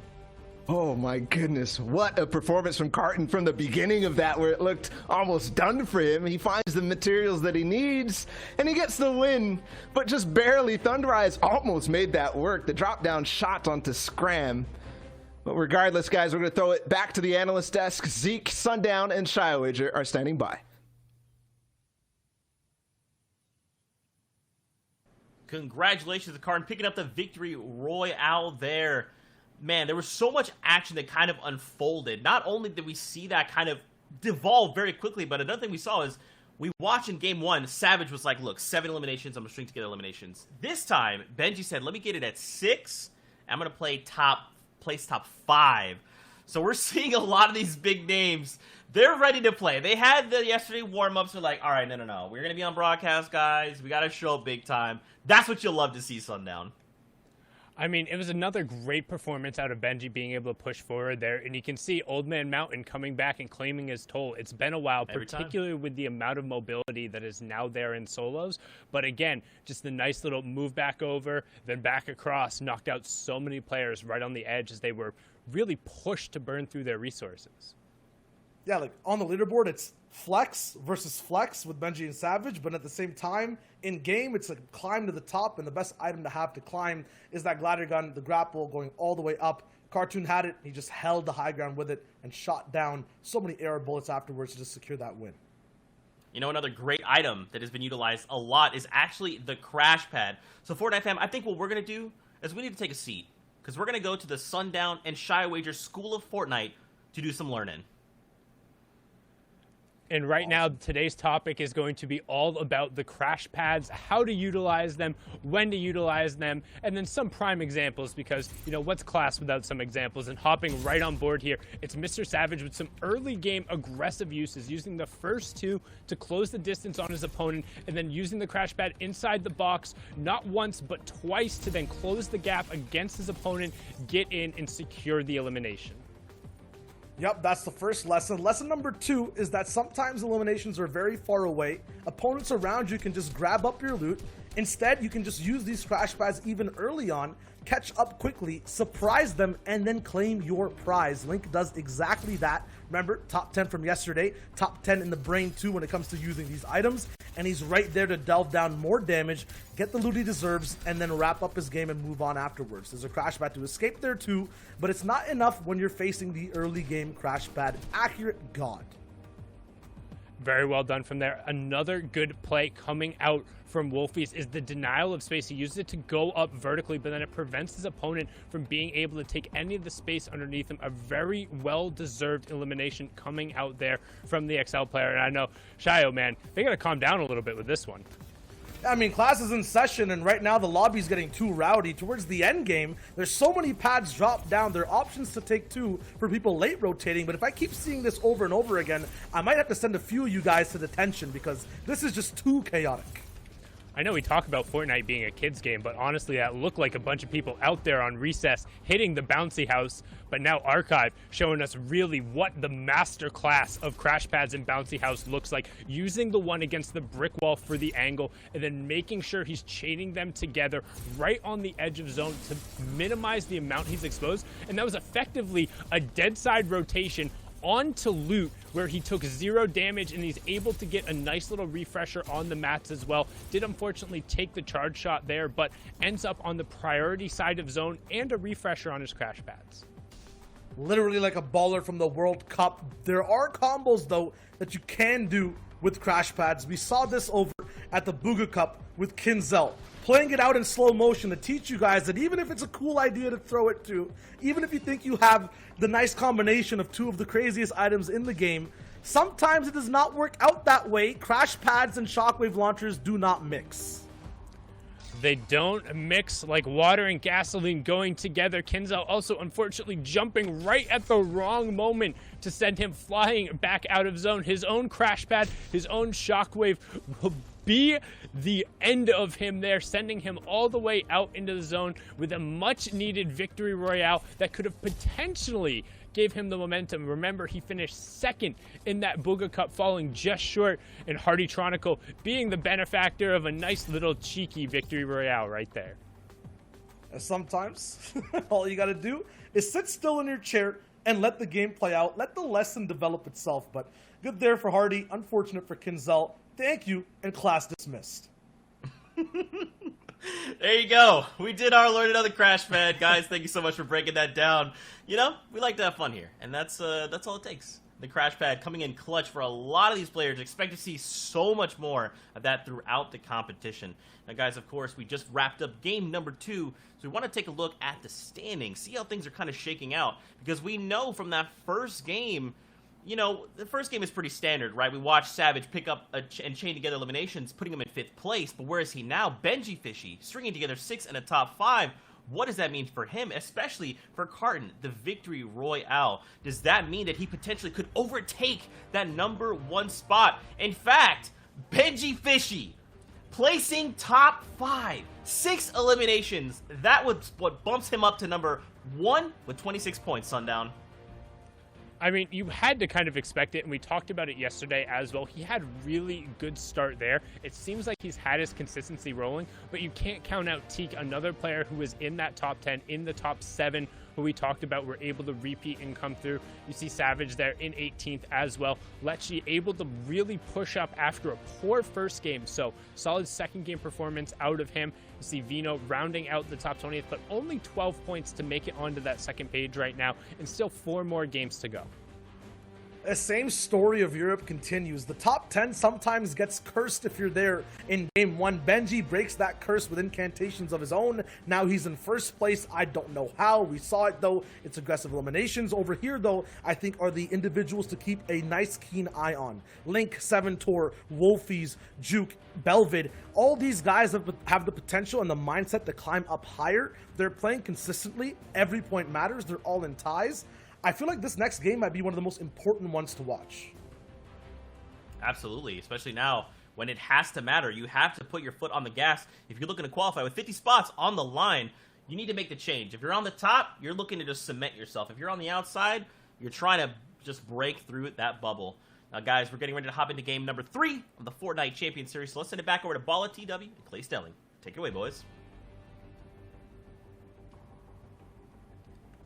Thank you so much, Zeke. I'm Clay Stanley. Of course, Balla TW here with me. That was an amazing crash pad class there from Sundown and Shia Wager. We got a little education here on the Fortnite stream. Hart, though, looking to educate us on how he got that victory royale. What a game from him, too. Pushing him all the way up to 3rd place. Things will be looking very, very well for him in the next couple of games, but who knows? Still so many things to consider. Mr. Savage in the off-spawn fight, we saw him fall early in the last game, but he's got the crash pads. And like we just saw in the class, especially in game 1, he can use them to his advantage. The diagonal shot again and quick damage. The tack shot will follow up, and he's not letting him go. But let's get back all the way through the same crash pad again. And this time, there's no escape. There's no way you can place a wall in between there. Savage with the knowledge of the environment at his preferred drop spot of the yacht. He wins again. And, you know, we were students in that class. We're students here. Savage, a master at using these crash pads, is just the best all around, has adapted so well into putting him in his arsenal. And guess what he's just done? He has claimed the yacht yet again. This is Savage's boat. You know, they say spam that cabbage to help Mr. Savage. I don't think he needs help anymore. I think he's claimed it. It's his. That is Savage's boat now on the map. Like Shia said, there's other people lurking in the distance to activate. Just a little bit of fire needs to be thrown on the gas for some players, and Seventor might be one of them. Saw a couple of elims from him in the prior 2 games. Now looking for a much better performance. He's on the outside of Misty Meadows, and there's not that much loot and contested here. It means that this fight could be really interesting, but thankfully he does have the equipment to do this. Shotgun and all, SMG too, and there's not going to be much mats to hold on if you're the other player. And it's him versus Jules. Again, we saw this fight happen before. He is going to just continue to pressure up. He got the first initial shots there onto him, and more damage coming through. He doesn't have the crash pad, but he can get in with the harpoon, break those walls. It's very effective at breaking these brick and wood walls. There's the control coming over here for Seventor, trying to get the edit. He is not going to get it almost boxed like a fish there, but he is going to be able to get the wall now. That player running got a good chunk of damage off, but the pressure is still on. He's trying to go back and forth. That player thought he got him, and a little bit of a bait and switch there. Seventor is just running this player around his own box. He doesn't own much of this, but he's playing like he does. And I think this is going to be the elimination. Wall's been taking the stair, trying to be edited. That player finally goes down and he tries to get out. But the edit, they're just trying to let Seventor in at this point. And Seventor almost gets caught with his pickaxe out, but he gets the elimination. Jules almost flipped that situation on him entirely, but Seventor does win the fight, and he moves on. 12 points for him now, and potential to come up into the top 10. That was this Eastern European cohorts did the other day, too. It was them outside of top 10 as we approach the halfway mark, and then from then they started to explode. We saw a couple of elims in the feed. I saw Benji take down Toos, I believe, at Slurpy Swamps. And we also saw Lecce fall potentially at Lazy Lake, but this fight here from Orion again, I think at Coral Castle he flips, but the wall is not his behind, so he's stuck between two of his own, and the crash pad will get him out of that situation. He continues the aggression though, wall after wall, and yes, right onto the face of Clog, as he couldn't get the reset fast enough, as he couldn't put up an unbreakable force for Marion to try to break through, and he does that in good time. Now he has the rest of this to loot, and we didn't actually see players come out of Coral Castle. This time he's going from the outside going in. Establishing his dominance yet again. He did not get you in that first game. He did end up going down. Did not see how he went in the second game, but this game showing, hey, I own this place. This is my Coral Castle. You're going to have to fight me. Being of a fight, Marcotte in a fight here with Time at the Logjam Woodworks. Marcotte, though, on the good side of this fight, he did get some damage off, but he's back down to about 192 effective HP now with that. The crash pad's being used. He is going to take it boxed up. That player could edit down, though, and that's going to be where he goes to get out. Marcotte, though, tracking him very well, continuing this pressure from up above and down below. This player just running away, and Marcotte is on the offense of the crash pad going in. That wasn't the best one as it sent him the opposite direction he wanted to go. But he's doing so well. He's tracking this player well, baits him out, but unfortunately, Time was ready for it. That's now the second time that Marcotte has fallen off spawn.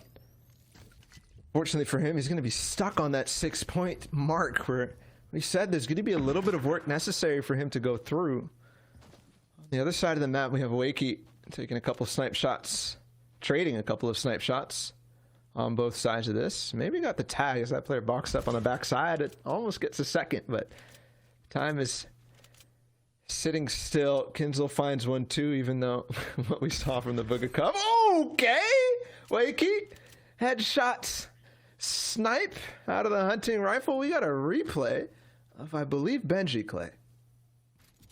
Yeah, I'm going to see how he picked up this first elimination here at Slurpee. The shots do come through. He does lose a lot of HP, but again, the tag was catching Queasy off guard. That's a big elimination. Clay, he had 50 HP. That was just the Siphon. He was literally less than 1 HP in that fight. Lived by the skin of his teeth, literally, in that case. My goodness, is that a close line that Benji just cut. And against Queasy of all people, he's got to be feeling happy about that one. Also probably surprised as all else when he saw his HP situation, but Slurpee Swamp still be able to get right back up, as you can see now that we tune in with him. 200 HP, back at it again. Benji, I think, is going to have to start paying rent. He's first, and Tikus Worth both finished top 10 in day number 1. But this is a different Benji than we saw yesterday. The Benji we saw yesterday ramped up in the back half of games. Benji today is here to play, and he's here in the top half of games. The question is, can he consistently keep that going into the next half? That's exactly right. Is he going to continue living here in the top 10? Or will the landlords kick him out? We'll have to see. 77 players in this game. Things are definitely getting a little bit more aggressive, as we basically saw in the first game. Mr. Savage and other players might be the benefactor of that. Reason again, definitely a shadow of what he's sitting in the shadow of where he was yesterday, because really I don't see him at all. I'm going to go ahead and take a cursory glance over at my second monitor to find out where he is. 65th place for Reason. Definitely not what he wanted to do after the momentous day 1 for him. And he's setting up a very good trap. We've seen this happen a lot, is that Bush just providing you so much protection. He's got the pepper to get in. He's going to brand boost in. This player smartly just trying to edit out and go different layers. But this is, again, a different Rezon than we saw yesterday. He's trying to replicate that playstyle, and I just unfortunately don't think it's working there for him. As he is going to get in, the shot is not going to connect. That player did get a heal off there. Rezon, though, trying to track him effectively. The pepper will be popped. Now he's got that movement on his side. Now he can move back through fluidly. That player going to be right on top of the 66. Is going to go through, and he is going to take down Belvid. The elimination does actually come through. Belvid again falling. Second game now in a row for him, even though he started strong by taking out Mongrel. This time, game 3, down and out already. Back to Mr. Savage, who we saw have a very impressive performance in number 1, and we already saw his first off-spawn elim. Now he's hunting for more. Back at it again. Same situation. getting all the control on this box so he can take the fight against Bocage down below. But Bocage wants none of this. Only 2 points. He wants to get as far away from anybody WKing you at this point, but Mr. Savage will not let you. And he's only have 2 builds there. Now, he does get the pressure back on the Savage. The Savage operates very well under pressure. We all know that. That is where he likes to thrive. As the crash pads are being used yet again, Bocage, though, is putting up a fight, and he's going to take him down. And look at that Siphon. He's got, I would say, 51 HP. Wow. 2 close fights with the best of the best players in the region. One going in favor of Benji Fishy, and one going the opposite way for Mr. Savage.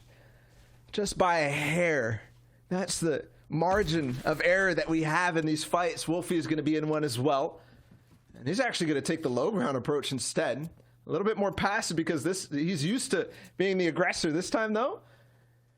Maybe he gets put on the back foot. I think that player watched away. Oh, he's on a pepper. Oh, my goodness. He's zooming. He is indeed. He wants to get out of there. Is good to go. Got it. And now, has to be careful, though.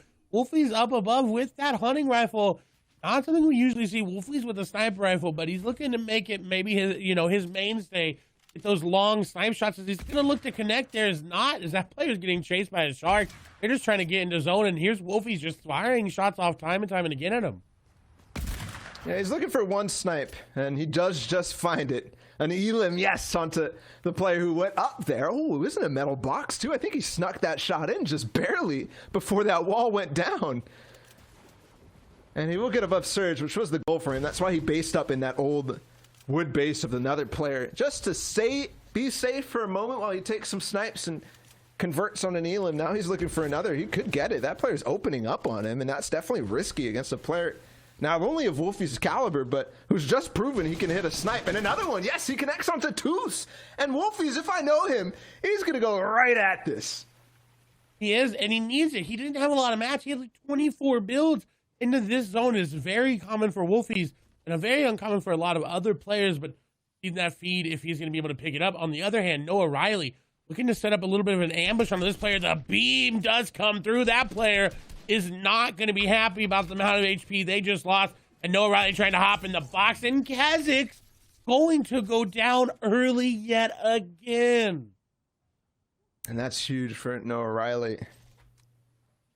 Because we saw him push up a little bit in towards the end, especially as he realized that Caddy Corner was going to be an easy target for him. Ended up doing very well in the last couple of games. Today, it's kind of a different story. Wolfie's again, though, aggressive. Like we said, hit that snipe, and he's continuing forward. This is going to be a box fight against, I believe, Toos. Don't forget, he hit that hunting rifle shot earlier. Oh, what a play. What attack from Wolfie's. Uses the door at it instead so he could charge his shotgun up and then open up the hole for him to sneak that shot in, and he will dance it away. Toos down. And he gains about 100 mats there. Wolfie's desperately needed that elimination if he was going to make it into endgame, and he managed to pull it off there. One who does not need an elimination, however, is Lunif. Look at this loadout. It is stacked to the brim with everything you could possibly want, hitting some shots on the players that are fighting nearby. He's looking to try to just cause some chaos. That elimination point could be there for him, and he's actually going to get it there onto Lufu through the tree, as he's going to educate us a little bit there about the stars up above. They're looking down right now, trying to find out who is going to be a star out of this one. Somebody we saw yesterday start to have a brief moment of stardom was Artox. The way that he W-keyed out an early game, especially out of Retail Row, was something to behold, and I think he's doing the same thing again, but early game will not win you tournaments. I mean, he may be putting that up to the test right now with the 18 points that he has. He's up there in stardom. Did even place a lot in towards the top 30, which is significant in this format. So Artox may be turning a page on the book of yesterday. Moving forward, we hope to see a little bit more from him, because this is definitely somebody I'm keeping my eye out. The tactics that he's had in these early fights has been quite impressive, to say the least. And I know coming out of nowhere to us, a relatively unknown player there, but has been showing us and educating us on all these crazy early game tactics, and has been doing it very effectively. The mid game now being improved upon. which is always great to see day to day, tournament to tournament. We'll see if he can keep it up, though, if that book can continue to write into the top 50. Someone who we did not really see much of is Bad Sniper in those early games. He does have 24 points, however. So in that upper echelon of leaderboard placements there, as he's looking to try to get a drop, someone's actually going to steal it away from him there. And he definitely wanted that for that launch pad. He doesn't have a lot of crash pads as well. So that mobility a little lacking, although he could look to recycle as everyone does late game.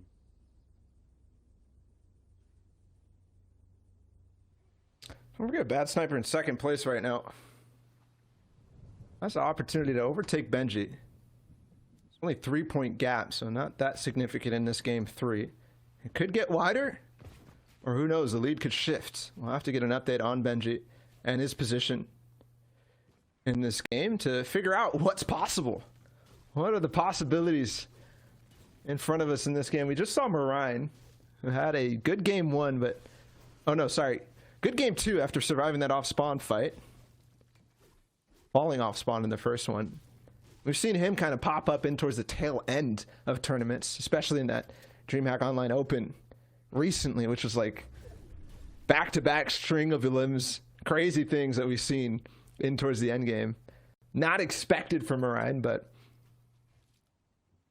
regardless, who else is in this game? We saw Sammy with a very, very, very good game 1. 5th place in that one. On high ground in that fight, but remember, it all came down to the health that the last player had, Toos, in that case. As he's moving over, we saw multiple games today come down to that moment of just who's got more HP, who's got a flopper, who's got a chug splash, who doesn't. Someone who does have floppers here, Seventor. They have to be careful, though, about that bush. And a reason for that, too, is these games are very, very stacked when it comes down to it. When it gets in that final zone, you typically see 4 or 5 people up when that zone closes. As we watch Seventor barrel through and pinch between 2 players, he gets the credit for that, too. But back to what I was saying about the... Oh, hold on! I thought he grabbed the wall on that player. No, he's just boxing it up, making sure the loot is safe. So... The way that these games are playing out, the amount of people in that final zone, even as it closes, makes those all the more possible. So the more intense these games are, the more likely that is to happen. And we saw that multiple times on NA East yesterday, even though it still was the Shockwave launcher ending up being such an influence game after game. Something that is going to be an influence in the lobby here. Storm Surge is going to come in through this half in, half out. 11 players need to go down. A lot. And for Bad Sniper, he is above Storm Surge, but not by much. You want to be around 150. Now only 1 above. That's where you see him looking for these peaks. That's why he's trying to capitalize on any fights, because he's now below, and he's got the chug splashers to out heal it. But 9 more players need to fall. We see T get one. Bad Sniper really needs to find some shots on the players if he wants to make it into this end game. Yeah, but his position doesn't really give him that much until this box fight comes. This might look normally like a fight that he doesn't want to take, but now at this point gets the 1 tag, and that will put him above. But at the same time, so many people fall, and we might not even see the 5th zone surge. There it is, another tag. Oh my goodness, Bad Sniper hit shot after shot after shot, and that's Foki down, who was in the top 10. Bad Sniper, the way that he's playing in second, he's just put 1 player more down that cannot catch up to him in this case.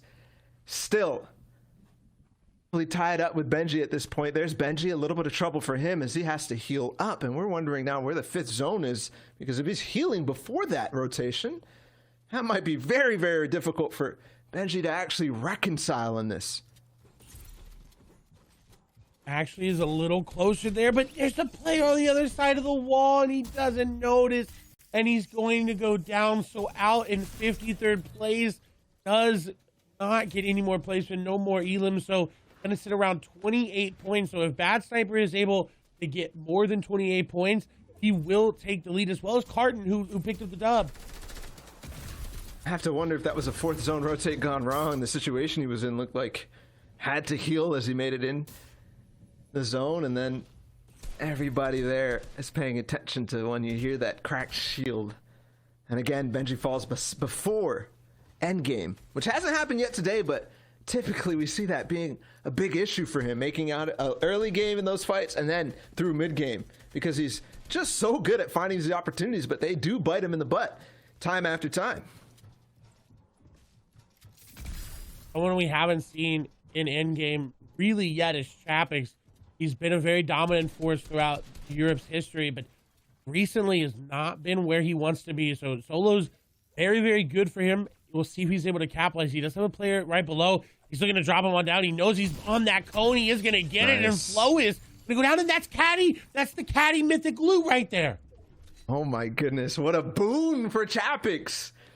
And maybe he'll boom up the standings right now because Caddy launcher in his hands. And he will already start to put that to good use. Picks up the charge shotgun. What a play there for him to recognize that player's up in his cone, recognize that he can break through the wall without him possibly noticing, and then also start to break down the floor. And then when you're in that position, it's like, what do I do? Do I edit out of my cone, potentially get boxed up by somebody else, or start to get lobby focused? Or do I take the fight? Opts to take the fight and unfortunately loses. Chapix will launch forward, and already he's on height. Doesn't have to use the Caddy launcher at all, but now he has to be worried about his materials going forward. Takes out the launch pad so nobody else can use it, and now it's time to target in the air. There's a player in zone. He gets the tag, and that should be the Elim too if he can continue to hold him, and that's bad sniper. What a hold! What a hold from Chapix. That was second place, probably first now. And he's taking him out. So he slowed down this entire top 5 just in 3 fell swoops. At least it opened for Carton, for Teak, for Chapix to take first place here. With that one elimination, that changes the entire way this endgame is going to play out. Chapix being very heads up, going for height early, even though he's got the shockwave launcher, is not something we typically see with it. We typically see it played mid-ground until about 6 zone, and then you take it. But he said, you know what, it's going. I'm going to take high ground, and I'm going to impact this lobby. But look, we see Rezon alive in the endgame. And we saw him be able to actually fight against the Caddy launcher, but it's not even Caddy launcher that's throwing players out in the zone. This time it's a crash pad thrown from Chapix to break through the builds at the same time. The thing about him being high ground so early is that he's going to be able to affect people for much longer throughout this game. You talked about Caddy launcher coming through in effect towards the end of the game, but this time you could sneak it up all the way right now, although a lot of floppers still alive and a lot of healing available. Teak still up in this game too. He was 4th before this game. And this is showing that Teak isn't doing very well. Unfortunately, is going to fall there. Does go down to, I believe, a wave player. Chapix, though, on high, is using these crash pads so well. He's trying to break these players down. Is going to find a player down and almost gets him down to one shot, and he is. He's going to take down Steelix so well. He's not really using the Caddy launcher just yet. He just used it to secure high ground and just to go with his raw ability, use his utility, and use his aim to get the elimination. Yeah, man, you don't need the mobility of the crash pads when you have the shockwave launcher to fall back on, and also height for free. The cheapness of this tarp as we look as well at Thomas HD, who takes down another one, and I believe, yes, he's down. Chapix still on height. Now it's the time for him to use the rockets to good use. We're in towards the 8 zone right now. Still 17 players up, and we're going to tune in with Thomas HD, who's kind of a little bit shambles, but low ground, we've seen this situation play out so favorably, and yes, it's Cartoon who goes down, the previous game winner, and Thomas HD, oh my goodness, onto Andalex. What is that flick from Thomas HD? No sniper needed here for Thomas. He's got his charge shotgun in that mythic burst rifle in his inventory, and he is absolutely slaying out with it. 5 eliminations, and he's looking to get more. Looking on that low ground, he's possibly maybe going to be able to get 6, 7. We'll see. He's playing so well right now. He did drop that extra AR. He does have crash pads as well, so he can make a play onto to high ground. On the low ground, it seems like is where he's comfortable at. Finding all these players on the backside of his own. The shots are continuously hitting. He's putting down damage. The crash pad going to go through. He's in the box. Shots coming through. The shot's missing, but he ends up hitting it. That's his 6th elimination. Thomas HD on an absolute rampage here. The perfect awareness to see that player holding the stairs. He's going to phase right through with the crash pad. Now 7 players remaining. But again, we're going down the final moment. A big rocket. Where did that come from? All of a sudden, we said 7. We're down to 4 now. And Chapek's still on height. Thomas HD gets knocked out of the zone. And there is going to be a fight there up on height, though. It's Reason up against Chapek's. Again, trying to take out the Shockwave launcher. We saw him do it yesterday. But unfortunately, today he will fall. 3rd place for Reason. Now a 1v1. Caddy launcher against Jules glider gun in the final situation. And Edison with 4 elims does not have much more to work with in his inventory. He has the glider gun. He has got no match. He's just trying to chop on through and hope that he plays the HP game right. He hasn't taken a tick of zone damage yet. This is going off to who just gets the last tick of zone. It's down 9, 8, 7. Chapek is relatively healthy. They're about the same. No, Chapek is a little bit less. He's going to lose. This is going to be Edison to pick the dub up as long as Edison doesn't take any damage, and he does. Edison played that so well, he didn't get any damage off on him. Chapek's almost picking that dub up.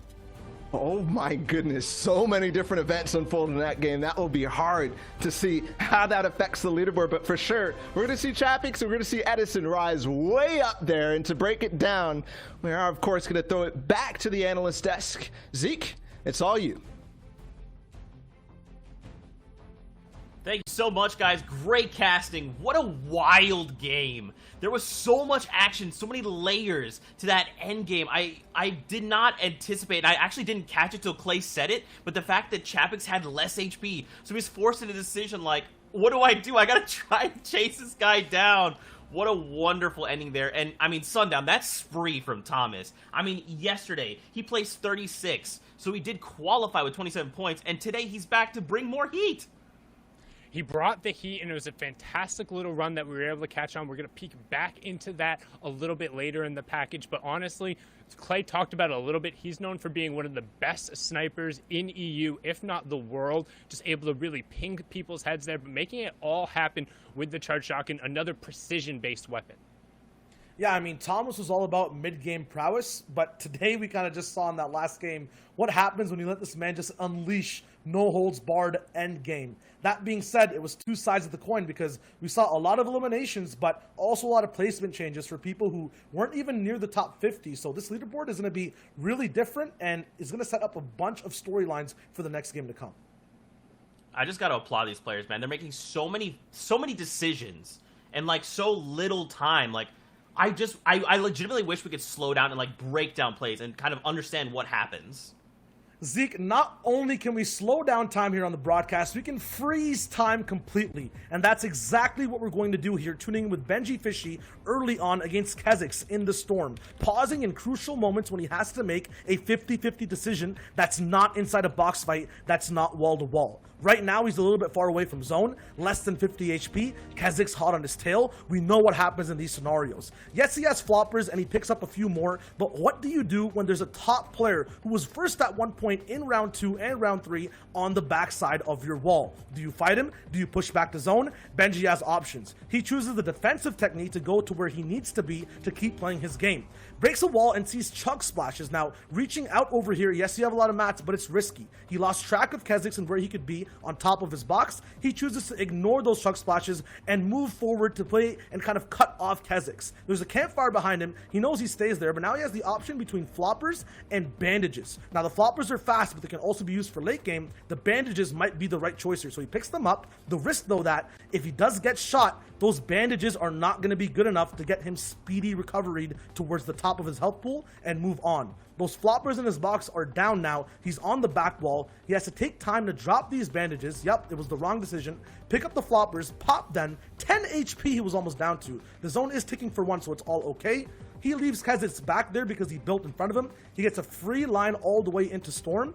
And this is just one example of, yes, this is a normal rotation, but for these pros, in these portions of the game, there's so much going on in their minds.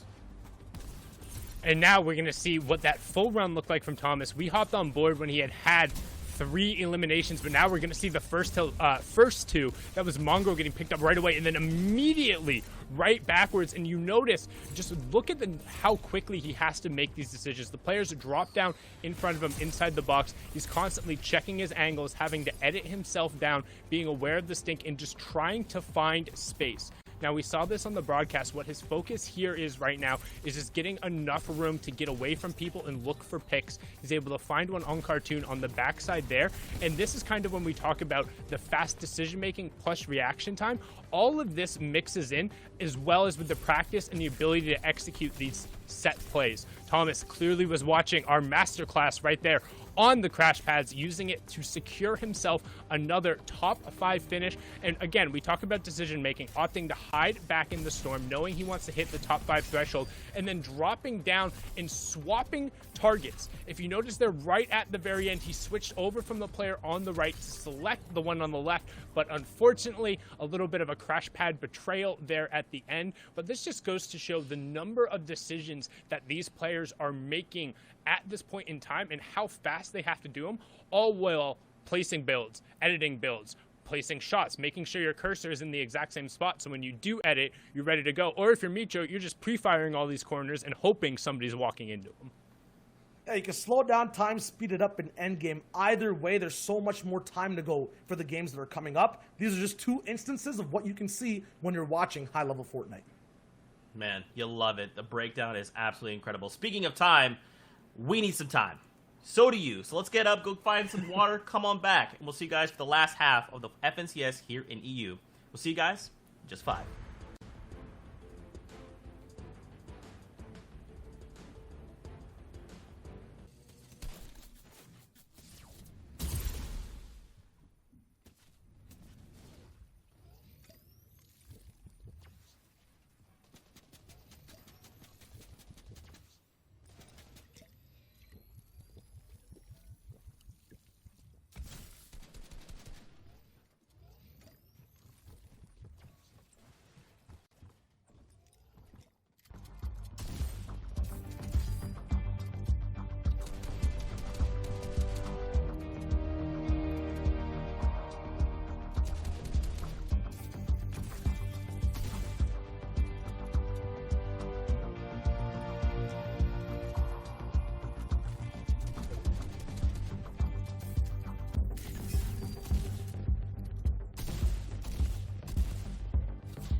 Welcome back to the Fortnite Champions Series. I'm your host, Zeke. We got Sundown, we got ShyWager here on the analyst desk.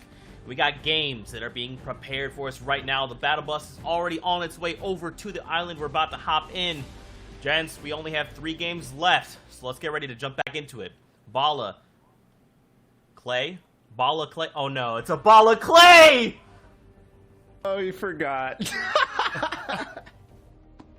Welcome, everyone. If you're just joining us, we are on board here with Edison, who just had an amazing game 3. He picked up the victory royale over Chapix, who went into 6th place after that game. It was very far down the standings, but now sitting in 6th place, he's looking to make this run. And it's tied up at the top. We missed the leaderboard because we're cutting it short on time as we're already deep into this game, but 1 point separates everybody in the top 4. 29, 28, 27. Cartoon holds the lead, but even down to the top 10, it's close. Only 9 points, even going all the way down to number 12. And even further, number 16, held by a big way, 6-way tie in Edison. So it's all so close at the top right now, and we're already into the first zone moving through. And Edison, one of those players that is in that top 16 that Bala talked about. As you see, welcome to the club. Edison earned his first FNCS Finals win with that Game 3 performance. A lot of players in that club. Edison just one of the most recent ones to join it. And you know he's looking to make it number 2, number 3 win, maybe go on a little bit of a rampage. We'll see with the landing spot. Obviously not being centered around those mythic POIs. A little bit different over here by the Orchard and Steamy Stacks. And I believe we are going to hop into a replay of Wolfie's and how he got one of his eliminations, or if he got eliminated. Man, it feels like Wolfie's is always getting the early game spats time after time. And we've seen it 2 or 3 times. And he switches things up to the Authority. Maybe does not end up fighting off at the yacht. Going back to his old home, but there's new inhabitants. There's new players.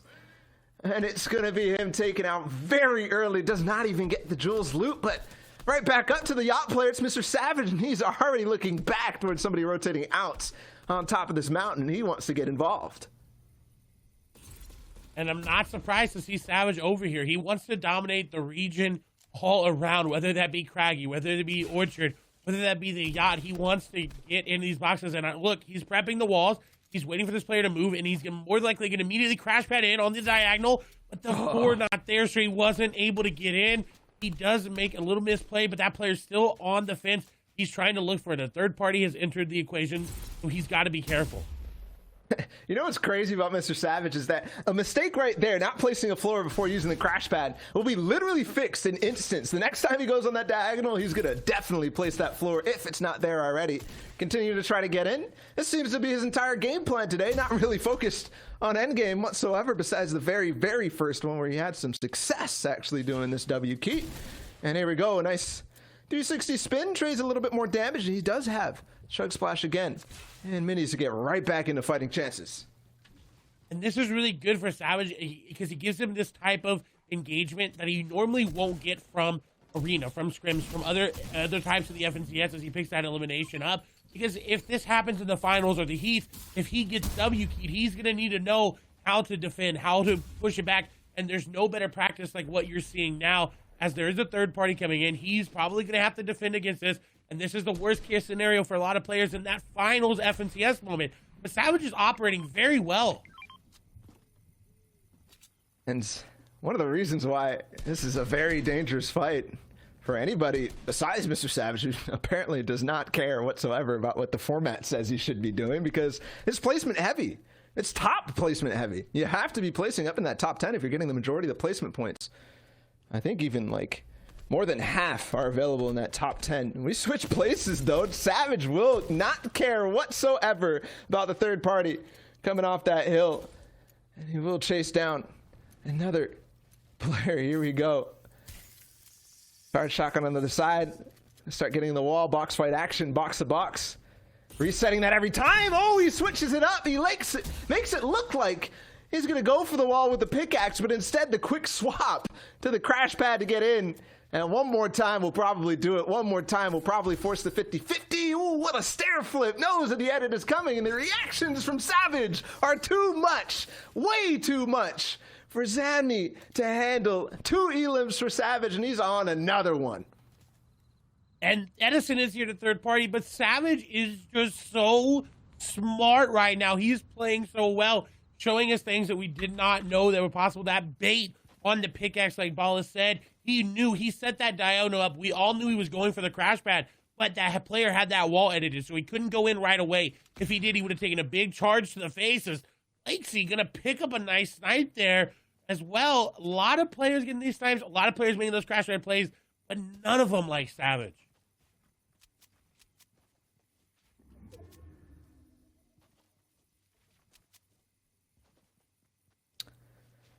$75. As second zone begins to move, we most likely won't see Surge, but if we don't see second Surge, we're going to see a stronger fifth zone Surge. So we'll have to see whether that's actually going to be the case or not, but it's still important. Right now, it's basically whenever you see that notification, you're still making the calculations. Is 250 going to be enough for that fifth zone when it does come?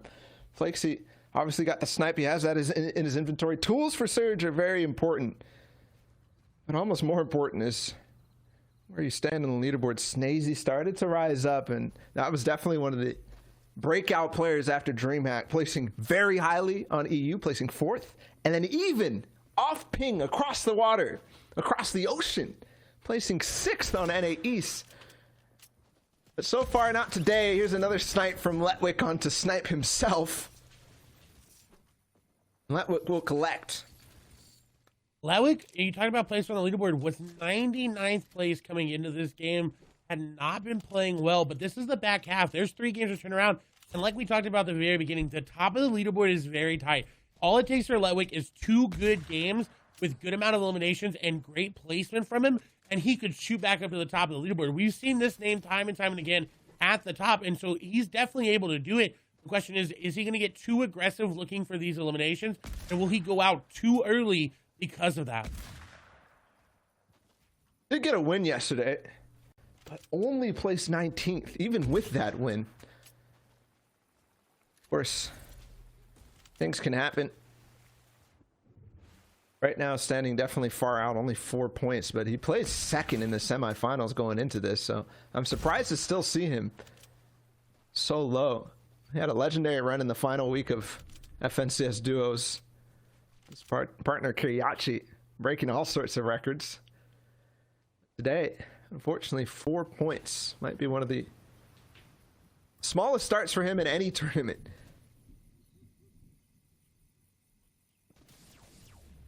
As we swap over to see Jules finally getting elimination there, getting out of that off-spawn fight. And Letwick not off to the best starts, but ramping up here. And this is the back half of games where we see a lot of players start to ramp up and they realize, hey, this is my qualification on the line. Again, and they don't have to be in top 1, 2, 3 to 25. It has to be top 50. It does, and somebody who definitely wants to be up there, and I think they may have already clinched with the 23 points that they have, is Chapix. Mr. Savage is nearby now and still looking back out of zone. So he might decide that Chapix cannot proceed, do not pass go. It's always a possibility. When you're playing Monopoly, and Savage will collect the $200 going forward. Oh my goodness, this man is on fire. Starting in game 1 with the W King. And now again, 4 eliminations. We'll see if he can get back up to the 5 that he got before Endgame even started last time. And he is approaching that same timing. As we go past third zone, he will probably slow down, but who knows? This man is on something else today.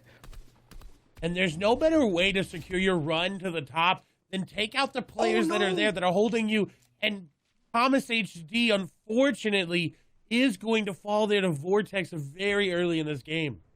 Oh no, Thomas, we saw him.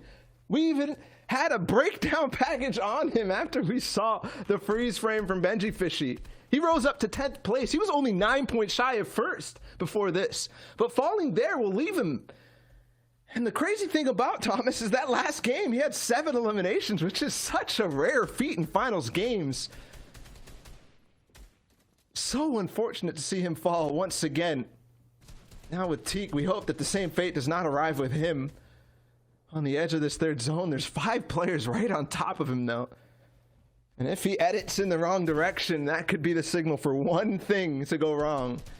Gotta be careful in these situations where there's so much congestion. And that's why he's trying to scout out as much as he can. He doesn't want to make the wrong edit. Doesn't want to make the wrong move. Savage is going to take down Light. Another elimination for Mr. Savage. He is just rolling through these lobbies. The crash pads being the #1 proponent of his early game aggression. Will he continue it into late game? Will he get 6, 7, 8 eliminations? Will he push it to 10? If anybody's going to do it right now, it's going to be Savage. He's on a hot streak right now. He almost finds one in zone. I think he's still stuck there. Yes, he gets the tags, and that's Kura down. Teak, just a couple of burst fire shots will do the trick. It didn't even look like that player was still in zone, but he was, and Teak had the patience to wait for it. The other player in the box tried to steal it, but not quick enough from the hands of Teak. That will put him at 28. Now tied with Benji Fishy after that one elimination, though. Of course, Benji could have some points so far. There's a box fight there. Teak is hungry for it. And as that player goes out, unfortunately doesn't have the ammunition in the burst AR to follow up on the shots of Mikoni. And Mr. Savage is still going out with low HP. Finally, Siberia will be the one to put him down. 5 elims again for Mr. Savage as he falls before the end game this time. Savage got a little bit too comfortable being way more aggressive than this lobby was ready for. Jake takes him out, does get those extra crash pads as well. The crash pad was huge. We saw Savage try to get into the box with it as well. Wasn't able to make it happen, so he'll go out around 68. So only a couple placement rather, and those 5 elims. Still going to be near the top again. He's already qualified, so he's just running there for that extra bit of cash there. And just to make sure everyone knows, hey, you better watch out for me because I'm bringing something new to the table this time around. Other hand, Letwick, though, 3 eliminations coming into this game, was only on 1 point. He's doing very well. A lot of loot down here to pick from as well. He's got everything he needs to win this game. It just all has to go right. He's actually choosing to not use the crash pads here and keep that sniper in the inventory. He may pick them up moving into the next couple of zones, though.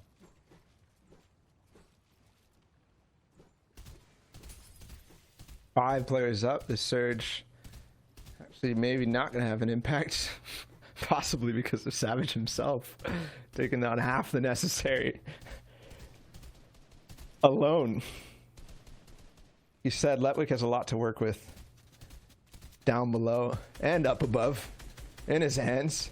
He is going to choose one player, and the lobby might decide to end that run as there's multiple players spraying. Yes, Letwick onto Lufu.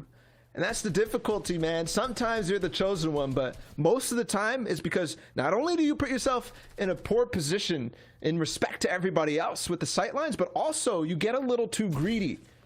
As you open up a couple edits, that makes your walls weak and easily fired upon by multiple people to take it down and get the damage in. Meanwhile, Benji still up and he finds himself an elim, but we saw the same thing happen right at the same time last game. And what ended up happening was Benji falling after he got the elim, after he got the impact, because like we said, sometimes you're the chosen one.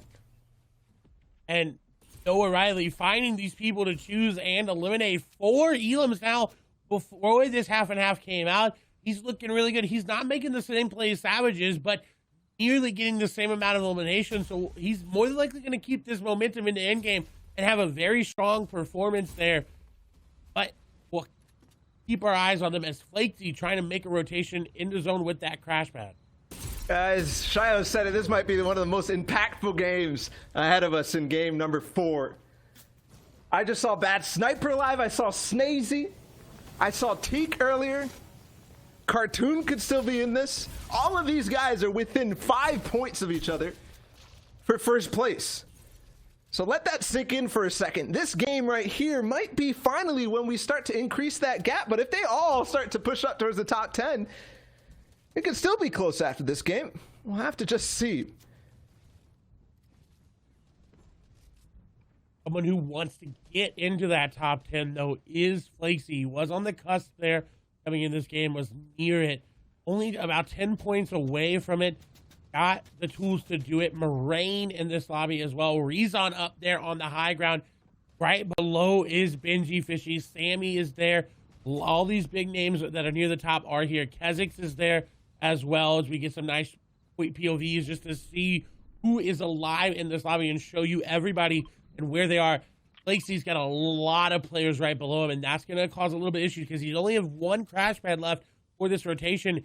Luckily for him, it does pull in a favorable-ish direction, but it's going to be really hard. Yeah, but it's favorable for everybody, Clay. Look at the zone, straight white line towards the east. And literally everybody posted up in the 5th zone on that side, so it pulls back, probably over old builds as well, given that they're all on this side. So it's actually a question of how do we proceed. Maybe a lot of old builds will be revealed for people to actually use. Kezix finds one, and the zone begins to move. Everybody waiting still because they were all on that front side. Here we go. Crash pads finally starting, and Benji goes down again. That's the player in 2nd place. Unfortunately, Benji's streak of good games has maybe come into an end. The last 2 have been falling in this exact scenario. And in tandem, Mongrel goes down as well. Siberia falling as well. So many of these big names that are near the top are just falling and falling and falling. As we swap back over to Noah Riley, no eliminations gained since the last time we were on board with them. They found an old target. Look at this. This is a free run. There's a player right there. They're going to look to set the beam. The beam comes through. They've broken the shield, and they know they can be aggressive. They got the crash pad to get in if they want to, if they want to save it for the rotation, but just trying to get in. And this player's still in the box. They are going to get out for the time being, but Noah Riley, in the pressure, they got the cone in the box, and that's just going to be a hop in, and Shinny is going to go down. What is that? Noah Riley now on 5, approaching the same 7 that Thomas got last game. And he still has a lot to work with. The player on the front side of him, though, he might want to start focusing on this rotate. Oh, he's going to take the big brain rotate on the outside with the flopper. Get way ahead of zone. This could be huge. A launch pad, too. And there it is. Maybe going to tap that crash pad on the way down, but back with Flakesey, who was on height for a brief moment before losing it. Now no materials, and where does he go from here? Where does he hide? A shard shotgun will land on the back of his head. Not before he escapes, and there it is, a nice alcove for him to take these minis. And in all honesty, I think going down to the low ground would have been better depending on how this zone pulls. He's got players all the way nearby him. He's going to find elimination, though, so it wasn't better. He takes down one. Moraine is popping off in the elimination feed as well. This is looking good for everybody that's trying to push up into that top 10, down to the top 5. We have yet to see where Bad Sniper is. We've yet to see a lot of these big names, but there's still a lot to play here. Oh my goodness, Kinzel up as well. We did see Bad Sniper take an elimination. We're in the 8th zone with 17 people, Clay. It's getting more stacked in towards the final moments of the game. Flakesey, though, has had 0 builds for so long. He's ducking and diving, dodging and dipping. And he will avoid the final fatal shot from the player on high ground. Actually, oh, he finds it. He waits. The patience from Flakesey, the patience to wait for the opportunity. Unfortunately, he doesn't find any of the builds. No impact at all. And now so low HP as Bad Sniper falls as we get into top 10. Going down early. This is a free reign for anybody that's near the top. Rezon going down as well. Noah Riley with 5 eliminations did just pop those minis. He's got room to work with his HP pool. Builds are dwindling down, but he's still got a decent amount. We're into the last zone. We've got 10 players remaining. Nice play here. Boxed like a fish. This player just going to go down. That's Letwick going down. We saw him pop off, and that's kind of the game Letwick needed to get back into the standings, but Noah Riley is having an absolute run. Player on his box, crash pads in. It doesn't matter. Noah Riley's hitting the shots, and he's taking down Wakey. He's got 7 eliminations, and he's looking for so many more. What a rare thing. 2 7 eliminations games back-to-back. Thomas HD in the last one. Now Noah Riley. And with the tools he has, still a flopper in 25 builds, he could actually make a run for the top. Looking at this, it's Moraine on height. Flakesey takes down Vortex, and we got Snazy down on low. This fight. Ooh, it goes to Flakesey by 1 HP with his own tick there. Oh my goodness. Surviving by the thinnest of margins now in the top 4, but it's going to go up this hill, and Flakesey has no tools whatsoever. Remember the situation he was. 0 mats up on height, falling all the way down here, and still a chance. Breaking through if he could just get the jump. No, unfortunately, he's down and out, and it's now top 3. Oh, Noah comes in at the last second to clean it up, and he might now also be stuck. Noah Riley picking up another elimination. Now on the Putrick is going to go down. Moraine has been sitting in zone, but he doesn't have the HP. Putrick with that elimination is going to be able to pick up the victory royale. Ryan almost picking it up. What? I'm struggling to understand what just happened. Putrick, outside of the zone fighting against Noah Riley, ends up winning because of the siphon on his health, because of the 50 HP that he got. Marion was sitting up on high ground, not coming through the zone. Guys, I don't know what just happened, so you guys need to help me. There was absolutely so much to break down there in the last game.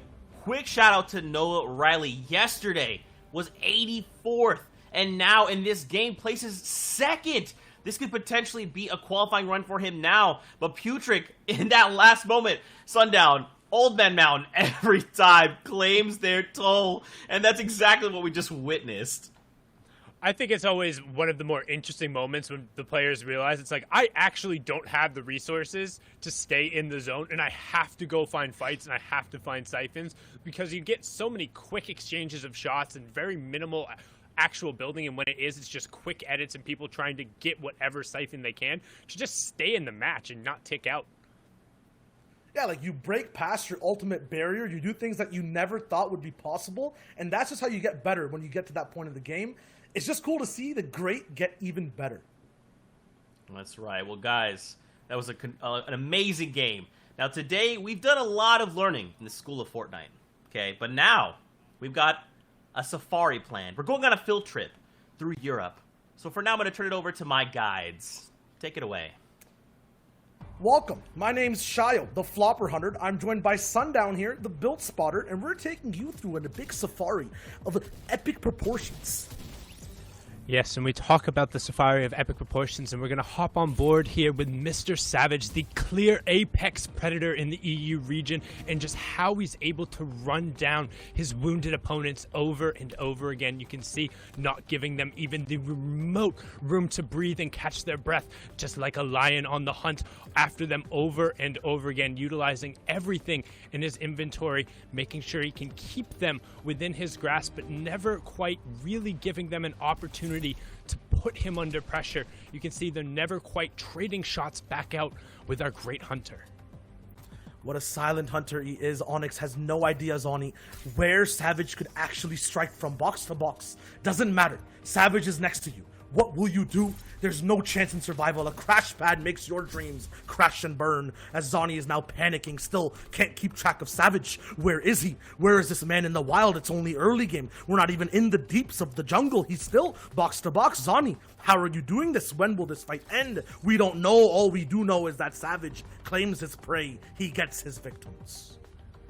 Which is very typical for how these interactions have worked out today over and over again. Mr. Savage just pressing down on his opponents, able to find what it is. And you can see here chasing up through the builds, and just like a wounded animal with very little resources, the opponent's doing everything they can. This was the previous game winner. This isn't just some tiny little ferret who's running away from him. This is a fellow lion out there, but Savage does not care. He's taking down Edison there, saying you will not become a legend today. Instead, he's thieving away another elimination, and Chapix, the fellow World Cup qualifier who had another great performance there, being held outside the zone. He says, you have to come to me, but it doesn't matter. In the end, I will be taking you out. Savage is not only a lion, the king of the jungle, he's a tiger who strikes ferociously with the IQ of an elephant, knowing exactly where to aim to hit those shots. That's an easy pickup on another great Chapix, but there can only be one ruler of this kingdom. Now in the endgame, in the deepest of the thick, if you look over to your right outside the vehicle, you can see a Savage hot in action, box to box, pokeballing his next prey. Big easy pickup there with the cone. Savage at maximum HP. What ferocity. What ferocity. Absolutely smashing. Indeed. Thank you for participating and being here in the School of Fortnite, where you can always learn something new every day. Thank you to our guides. Absolutely wonderful, guys. Of course, after that last game, we got to see how things are shaking out here in Europe. There's only a handful of games left. So who is currently holding down that #1 spot? Are we going to see someone dethrone the player from before? Right now, Bad Sniper says yes. It is my time. Bad Sniper, more like good sniper. The French World Cup qualified veteran played well at DreamHack Anaheim, but not necessarily what he really wanted to, has really pressed forward. He's consistently been able to make it into those top 10s with a number of top 5 finishes as well. You saw him there trading out eliminations in the Storm at the end to push him just towards the top.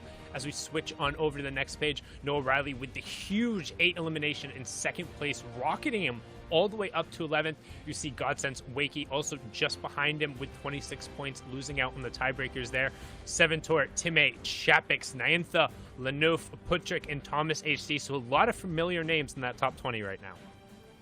And if you've been watching EU, I've been saying the same thing. It's basically a movie at this point. Read the script. If you end up winning a game, it's not going to be enough. You need consistency. Right now, all across the leaderboard, the top 10 is shifting, ever-changing. The top 20 are hungry. And if you're near 30, a man who's even won a game, Toos, is down here, still waiting for his next chance to strike.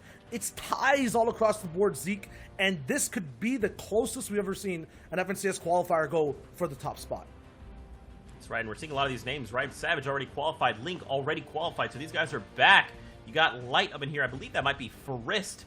Wolfie's on the edge there. Now, again, guys, top 50 will be the ones that do move on. Kha'Zix as well, I believe, qualified yesterday. There's so many of these big names. Now, we got to remember, the cutoff from EU and NA East was 21 points to break into top 50. So I'd be curious to know what that number is here on the second to last page.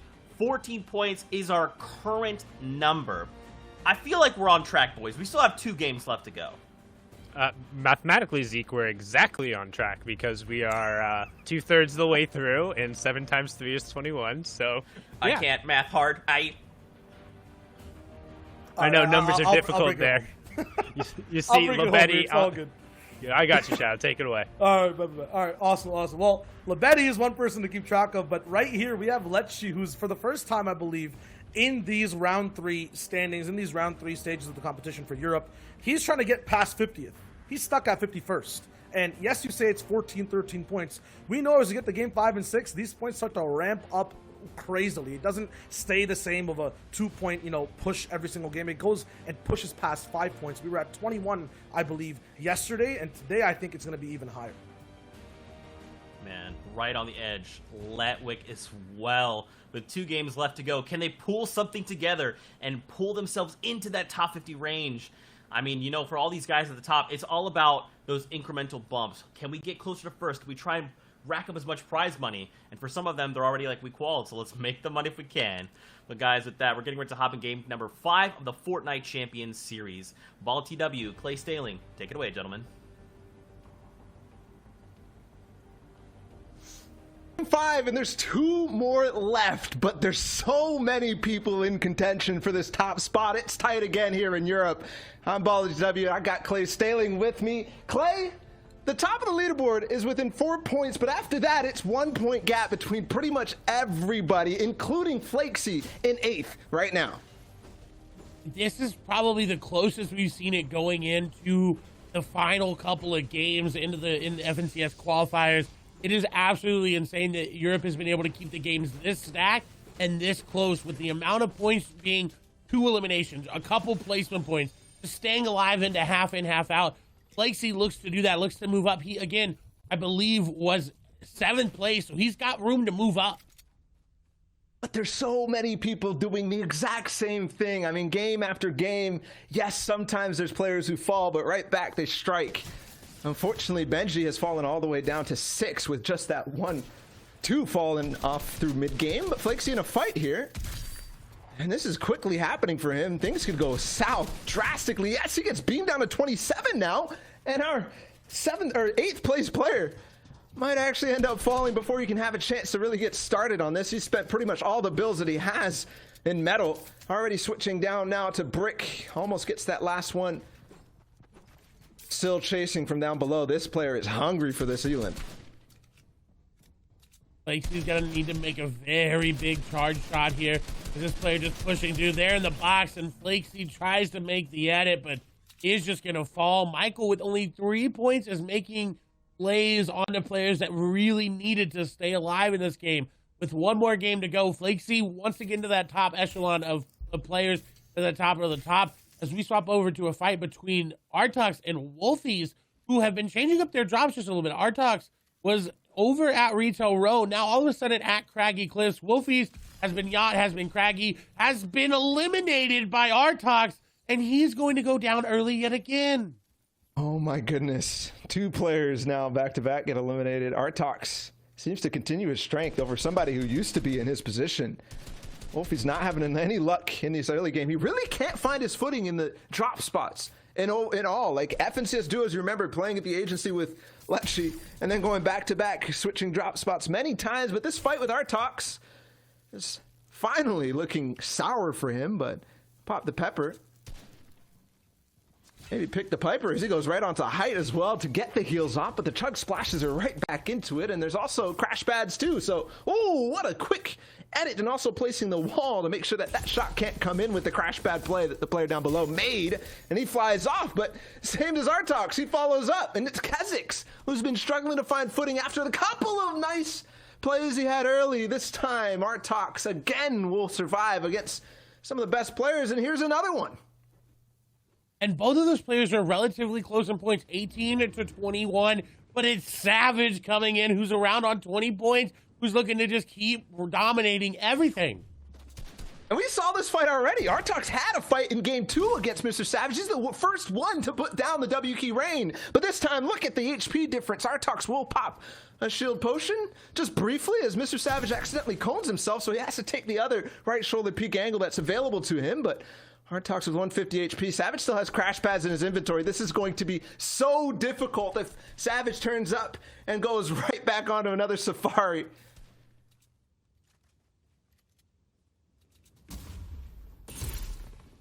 But a crash pad going to be used against him. The Safari not in his favor. Artox is going on the hunt this time around. He's still effectively not healthy enough to take it as Artox is going to get tagged up on the back end, and Savage not going to let him get away. He's crash padding in. Savage wants this elimination. He wants to pick it up, and he wants to get revenge for that fight earlier, and he is. Artox can no hide from Savage.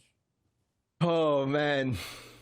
That's the second time we've seen Mr. Savage come through on that area, and come through he does in perfect timing to take out the last player. That was back-to-back-to-back fights that Artox had to take. And Savage will finally get the revenge through the path that he's been barreling through outside of the yacht, going over on top of Craggy Cliffs. If you're just joining us, guys, it's game 5 of this days. I wanted to say week, but it's days, the condensed format here today. We're in the stage 3, the finals. Top 50 needed to qualify for seasonal finals, at least a guaranteed spot. Snazy's one of those players who is actually fighting for the top prize this week, which I believe in EU is $4,000 or more. Yeah, sitting in 4th place coming into this game, has got a good loadout to make it up to first, maybe 2nd if he's playing it perfectly. As we swap over to somebody who's right on the bubble of not qualifying, going to be Lecce. 13 points, no placement points, no Elam points coming here from back at the Authority. We're going to use that mythic burst rifle there to his advantage. Not the mythic variant, but still a very good arsenal to have. Lecce so powerful with it, but that player is just going to get away. But Lecce tracks him perfectly, knows exactly where he's going to come out. The shots are going to connect. This player has to be very, very low, and it is an awkward spot as they're just going to go in. Sammy had no more room to run. Back against the wall against Lecce is the worst spot to be in.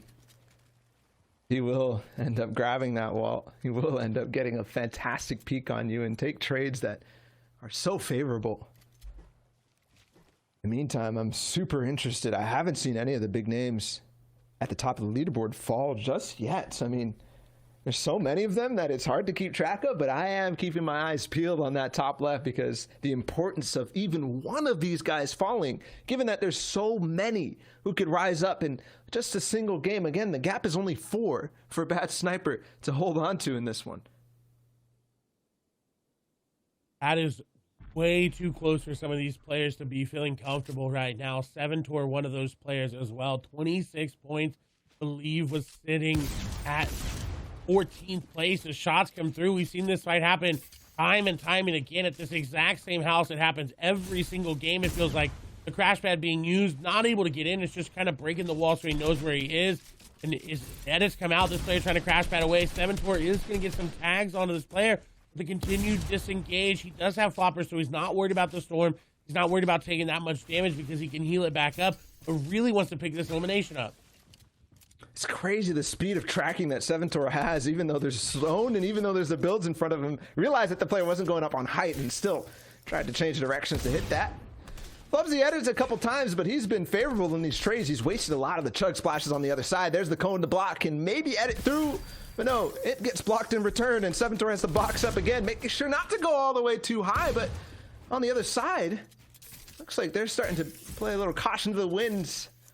I like that play. Trying to drop him as he lands on the crash pad. Could have been huge, but there it is. Another trade against Chapix this time, though. It's not the same player that we often see.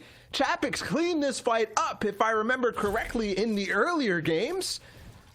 But this time, he's on the back foot way late in the zone. There's an edit down. Again, the trade favorable for Seventor, but not finding the shield. There it is. Finally, it goes in. Spray, spray, spray. And take Chapix away.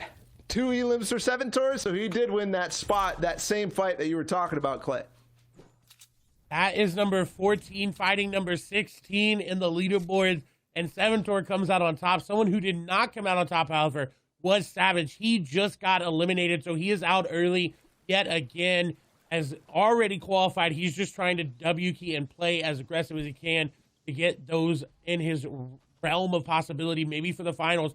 But someone who also has qualified that did have a great last couple of games, Rezon, did not start off as hot as he did in the first day, but today playing all right and now looking to play even better. His loadout being conducive to that. We've seen the peppers, we've seen the crash pads, we've seen these charge and AR combos. He's looking to clutch up here. And with the last game, he's still in the top 10. He's broken that barrier. So just a little bit more to go. It's only 9 points between him and first, especially with that last placement just awarded. So Rezon could go right back to winning ways that we saw yesterday, and he might already start off with an elim, but no, misses all the shots, unfortunately. And back he will go. One of the impacts of Savage falling is actually that the player curve is going to stay slightly higher than normal. Obviously, player behavior in these last couple of games ends up being a little bit more desperate, a little bit more W key, a little bit more elim heavy. But here's how he fell. It was a storm fight, and he got beamed on the back side of this, as there were stink bombs even in the fights, and it's fall damage. He had no chance to do anything else. I mean, the zone was going to take him out in any case, so if there's one way to take yourself out, I guess that's it. Gotta go out somehow, and he went out trying to fight. The fall damage, though, being the victor. As Rezon is coming up on a fight, looking to third party it, looking to find anything there. Again, is starting to turn up, is getting those placement points. We just got into that threshold, that first one being 75. It's going to give you that 1 point that we see everybody start to increase on. Rezon is doing a little bit things differently here. He went up that mountain to get information. Now he's coming back down to find players on the backside of zone. We can clear out this side and know where players are and know that they're not going to rotate into him, but he's going to find a player rotating into him, and he's going to get a nice beam. And that is so important. He pops the pepper, and now he might actually jump into the box. Yes, on the side, but diagonal 3 box. There, he's finally in. Oh my gosh, the charge. The charge shots to the headshot on the Lufsen. There you go, Rezon. I like that. I like that a lot. And to add a little bit more insight to that, Clay, the reason he's going back on that mountain, how he's hunting for players, was actually that surge notification being there. And he was very low on that. It was only maybe 20 above. So to solidify that going forward for 5th zone and 7th zone, it always pops in that 7th zone, regardless of where you are, because of how these players are playing close to the chest in the end game with all the mobility. So you have to be prepared, whether surge is going off in 3rd or 5th. Eventually you will need it, and you cannot take any chances. So that's the reason why he backs up into that fight. We've seen it even in 2nd today, which is just shown a testament to how stacked these games truly have been, and we'll more than likely see it into the end games as well. They have been very, very stacked. Matzo Mattify going down there to Lufu. Loki on that bubble as well was near like 30th, 40th in terms of points, is looking to get up and just solidify that, because if they go into the next game around 10th place, they're more than likely going to secure their qualification if they were to be eliminated off spawn. So that's what they're playing for right now. They're close to the bubble. They want to be a little bit more away from it.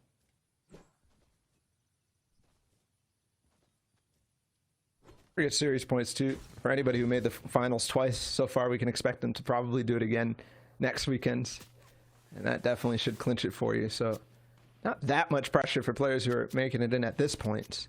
There's gonna be a lot more riding on the final semifinals day than anything else. Wow, 4 hits for Floki, the epic AR. That might be the sign for him to follow up this ramp.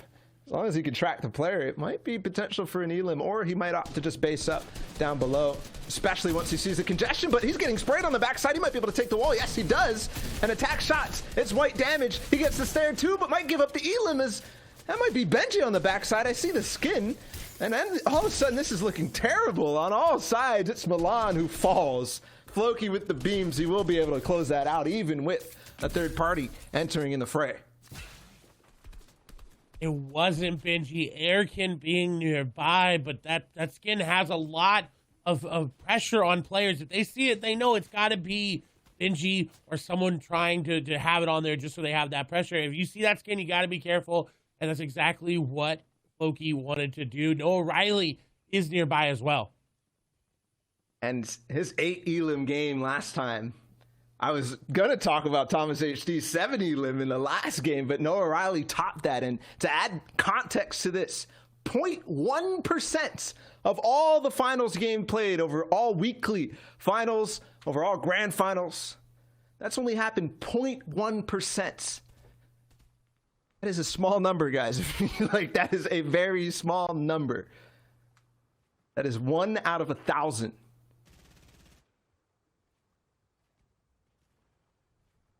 That is ridiculously hard to pull off.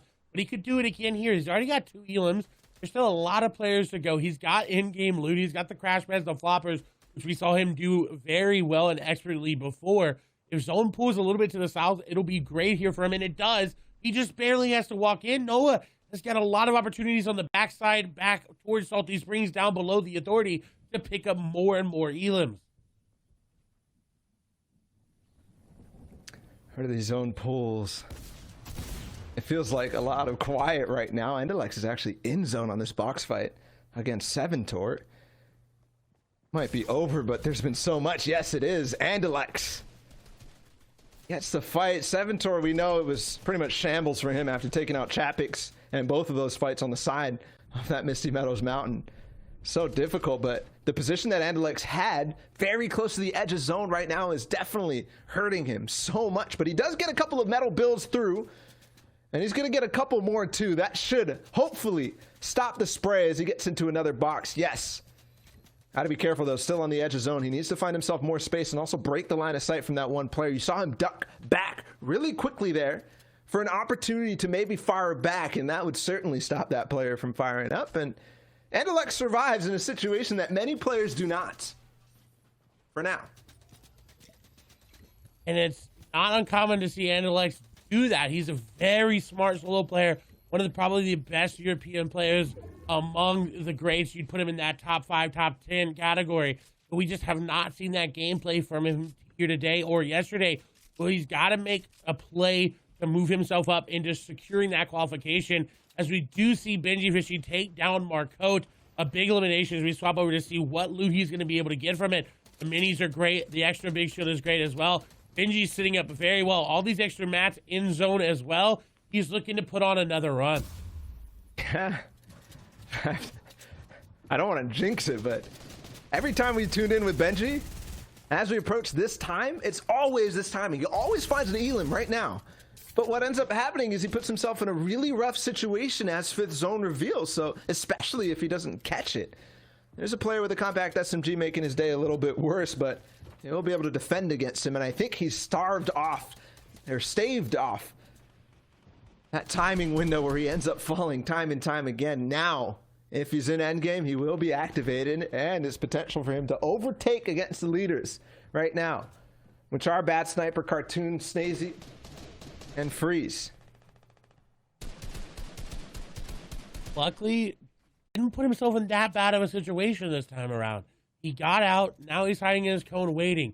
he was able to get out and put himself in a situation where he can make it to the end game, where he operates as one of the best players out of everybody here in this lobby. He's so clinical, so methodical. You talked about it earlier. He scouts so much, and that's what he's doing now. He's not taking any second to just sit there and wait. He's looking for everybody. Player in his box, that's going to be widened. That player's going to be boxed. They're going to keep the pressure up, and the elimination is going to come through. Tomei going to go down. Another elimination comes through, and that one was very, very free for Benji.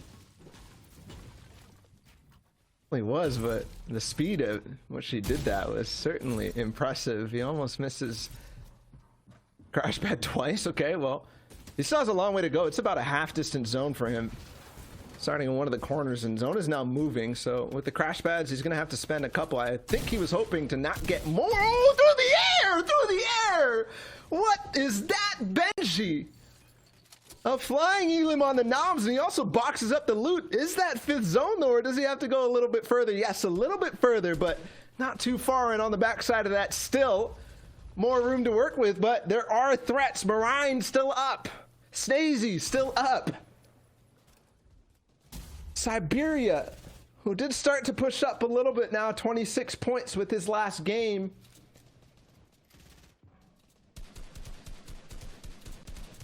We'll see if we can make it more. 3 Elims on a good spot. As a sniper this late in the game is not usually what we see in solos, as he's looking to make a sniper shot there. No wonder he wants it, as we do see Omega go down. They actually made it a little bit further than we've seen him before. But Siberia looking for these eliminations, looking for these sniper shots. The opposite situation as last game. Last time that 6 zone pulled back over where we came through from 5th. This time it pulls across, so everybody's starting to make that rotate. Bad snipers in this game. We just got an Elim, Thomas HD as well. So multiple players. I'm pretty sure maybe all of our top 10 might be alive in this. I haven't seen any one of those fall just yet, so this could be another one where everybody rises at the same time. I'm certainly curious if Benji Fishy can claw way back against this, but also Bad Sniper, if you can continue to push that lead up. And Cartoon 2 has been showing a lot. What a crash pad there from Siberia. He goes so far and gets so much distance on this zone. Doesn't have much more to go, and maybe even getting aggressive. Yes, the player not paying attention. He's not paying attention. That's Vortex. He's down. That was also a player way up there, 7th place. Siberia takes down another. What of a play. Heads up, realizes he owns the wall. Just a nice elimination from him. We do see Rezon there. Marine was in there as well. A lot of the players are there. They're making their way in. Inzel is there. Loki is there. Ursa there. We're hopping on board here with Noah Riley. 3 eliminations. And there's still more to go. Let's still alive getting eliminations, but Noah Riley operated very well last game in these moments, in these final little bits and pieces of looking for players. As Oda's actually, I think, going to pull back towards him. He's in a very, very good spot to pick up even more and more, but the pressure is on. I think I saw Mitro in this game for the first time in an end game. Oh, Noah gets the crash pad in, but somehow, some way, that player gets above the stairs, and he's in a bad situation now even. Box against Box, tries to crash pad out, but there's even more builds in his way. Now the floppers will go through. We're approaching the top 25. The bulk of eliminations and placements will go. It's a Bad Sniper who goes down. The player in first, stuck now and freeze framed in the position that he was before this game. An opportunity, a big one for Benji, Noah, and all the others. As Benji takes that opportunity and picks up an elimination, he's continuously adding those points to his total, as we see a nice shot of where everybody is. Siberia up on top, Benji in the mid ground, Noah there as well. He's right near Benji, and Dilix is going to go down to Kinsel. Shots are coming through. Noah takes a big chunk of damage. Only a couple minis remaining there. The continued pressure, the drop down there. He's right on top of players. He's got the zone at his back. He's going to have to get into zone very quickly here because the continued pressure coming through. Rezon is still in this game as well. I'm looking to see if we see Marine. I do see him right there, yes, middle of your screen as well. So a lot of players, as Rezon's got a player in his box, he's going to have to make a play. The charge is there, the edit, back and forth. He picks up the elimination there onto Snazy. Noah Riley still in as well. All the big names are still here. and they're fighting on so many different layers, but Siberia has a free ride to so much placement right now as Noah Riley finds another one, now up to 5. Mitro still up in this game, and he might go up against Marine if we're not careful right now. Reason also getting so far ahead. That's definitely one to look out, but right now I'm looking at Marine to take the lead. Oh no, another one in the bottom right of your screen. Yes, he boxes him up like Muhammad Ali, and he's now on 6, potentially 2 back-to-back 8 Elim games or more, but still 10 people up in this game. Finally, low HP, 2 damage. 1 storm tick will do. It's so close, but oh, the water, he catches. But now he has to get up and no build, so he's gonna fall, but he might actually get out. Yes, it's actually coming all the way around, Clay. He's got something to work with. Granted, not much. 2 HP in a dream. We got to talk about Rezon is still here. Our day number 1 winner is still in the game as we see Mitro there as well. The first time in this end game. Noah Riley still alive. He is going to fall. Rezon going to be the one to take him down. Now it's Siberia, Mitro, and Rezon in a 1v1v1. We'll see who's going to come out on top. Rezon is climbing to the top. He's climbing to the top of the leaderboards where he was yesterday. Mitro going to go down. Rezon is staying on top. 5 eliminations. He's got 1 more to go. He's got to get it. 1v1, and there's decoys in play. What is going on in this end game? It's going to go to a full close once again, and it's Marine on height. I'm even getting confused with the decoys right now, but another heal off potentially. Reason might start to pop the bandages. He's going to go back in the zone, and he will do so. Marine, who's been sitting up on height, I think has the HP on him. Is it a heal off? No, it's Siberia. Sorry. He has floppers. It's over. Reason makes the gamble, but Siberia will win the day. He put it all on red and takes him out. Siberia, 39 points, 4 eliminations, and we continue to rise in the standings, Clay. And the flopper reigns supreme. The bandage was popped, but it wasn't enough. We're definitely going to need our high-level analyst to break that one down. We're going to send it right over.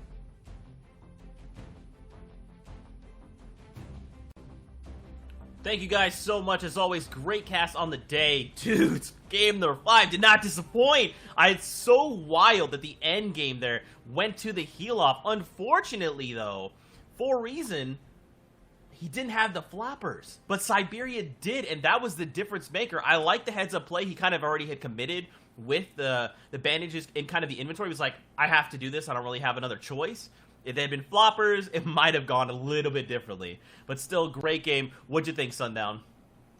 I mean, if he had popped a bandage a second earlier, he could have bought himself one more tick in that zone. So I'm just saying it would have been maybe, no, the 3 floppers up top. I think Balab really called it out best as Siberia, Jacob, Virtus Pro had such a free high ground while everyone else was contested. That ended up being the difference maker. Reason had to burn through so many different materials and options, being forced to drop down and take those contentious fights that he didn't have anything towards the end to guarantee the victory royale. But man, this scoreboard is so close going into the final match. A scoreboard, if you have a wrench, is tight, straight up. Like, there's no chance you want to slip up at all. You want to keep things close to the chest. It's like a 1 to 2 point difference for the people in the top 10. Past that, a little bit more leeway, but that's our focus, right, Zeke? It's about looking at the top players. That's right, and now Reason is really making a run there again. I mean, you've already qualified. You came in first yesterday, buddy, and now you're looking to do the same today. Gents, why don't we break this down? What can we expect from some of these players, especially Bad Sniper, who qualified today and is now looking to say, like, hey guys, what's up? I'm going to be top 50 and I'm looking to place number 1. So what we're looking at here is some of the players who are in contention for that top spot, what they're doing right and what's enabling them to get there. And one of the highlights here is Bad Sniper doing all of the little things correctly to get the points and guarantee he's making it into endgame, using the mechanic of throwing the shield potions here to rotate himself and have 4 big pots. That enables him, once he does get into zone, to be a little riskier, to really soak this fire, and then boom, that extra big pot, no problem, straight into his inventory. And this is a reason why we saw him in the number 1 spot right before this last game. Yeah, all these different players, Benji, Mongrel, Bad Sniper, they're all certain types of fighters, but at the same time have their special moves. We've already seen Benji utilize these crash pads just like Savage did before, but they're all doing them in very different styles. For him, it's more so endgame. Noah Riley also, one person that I haven't seen too much of personally, but have been enjoying to watch both today and yesterday, is just so good at being up in your face and taking you out before you can even make a decision.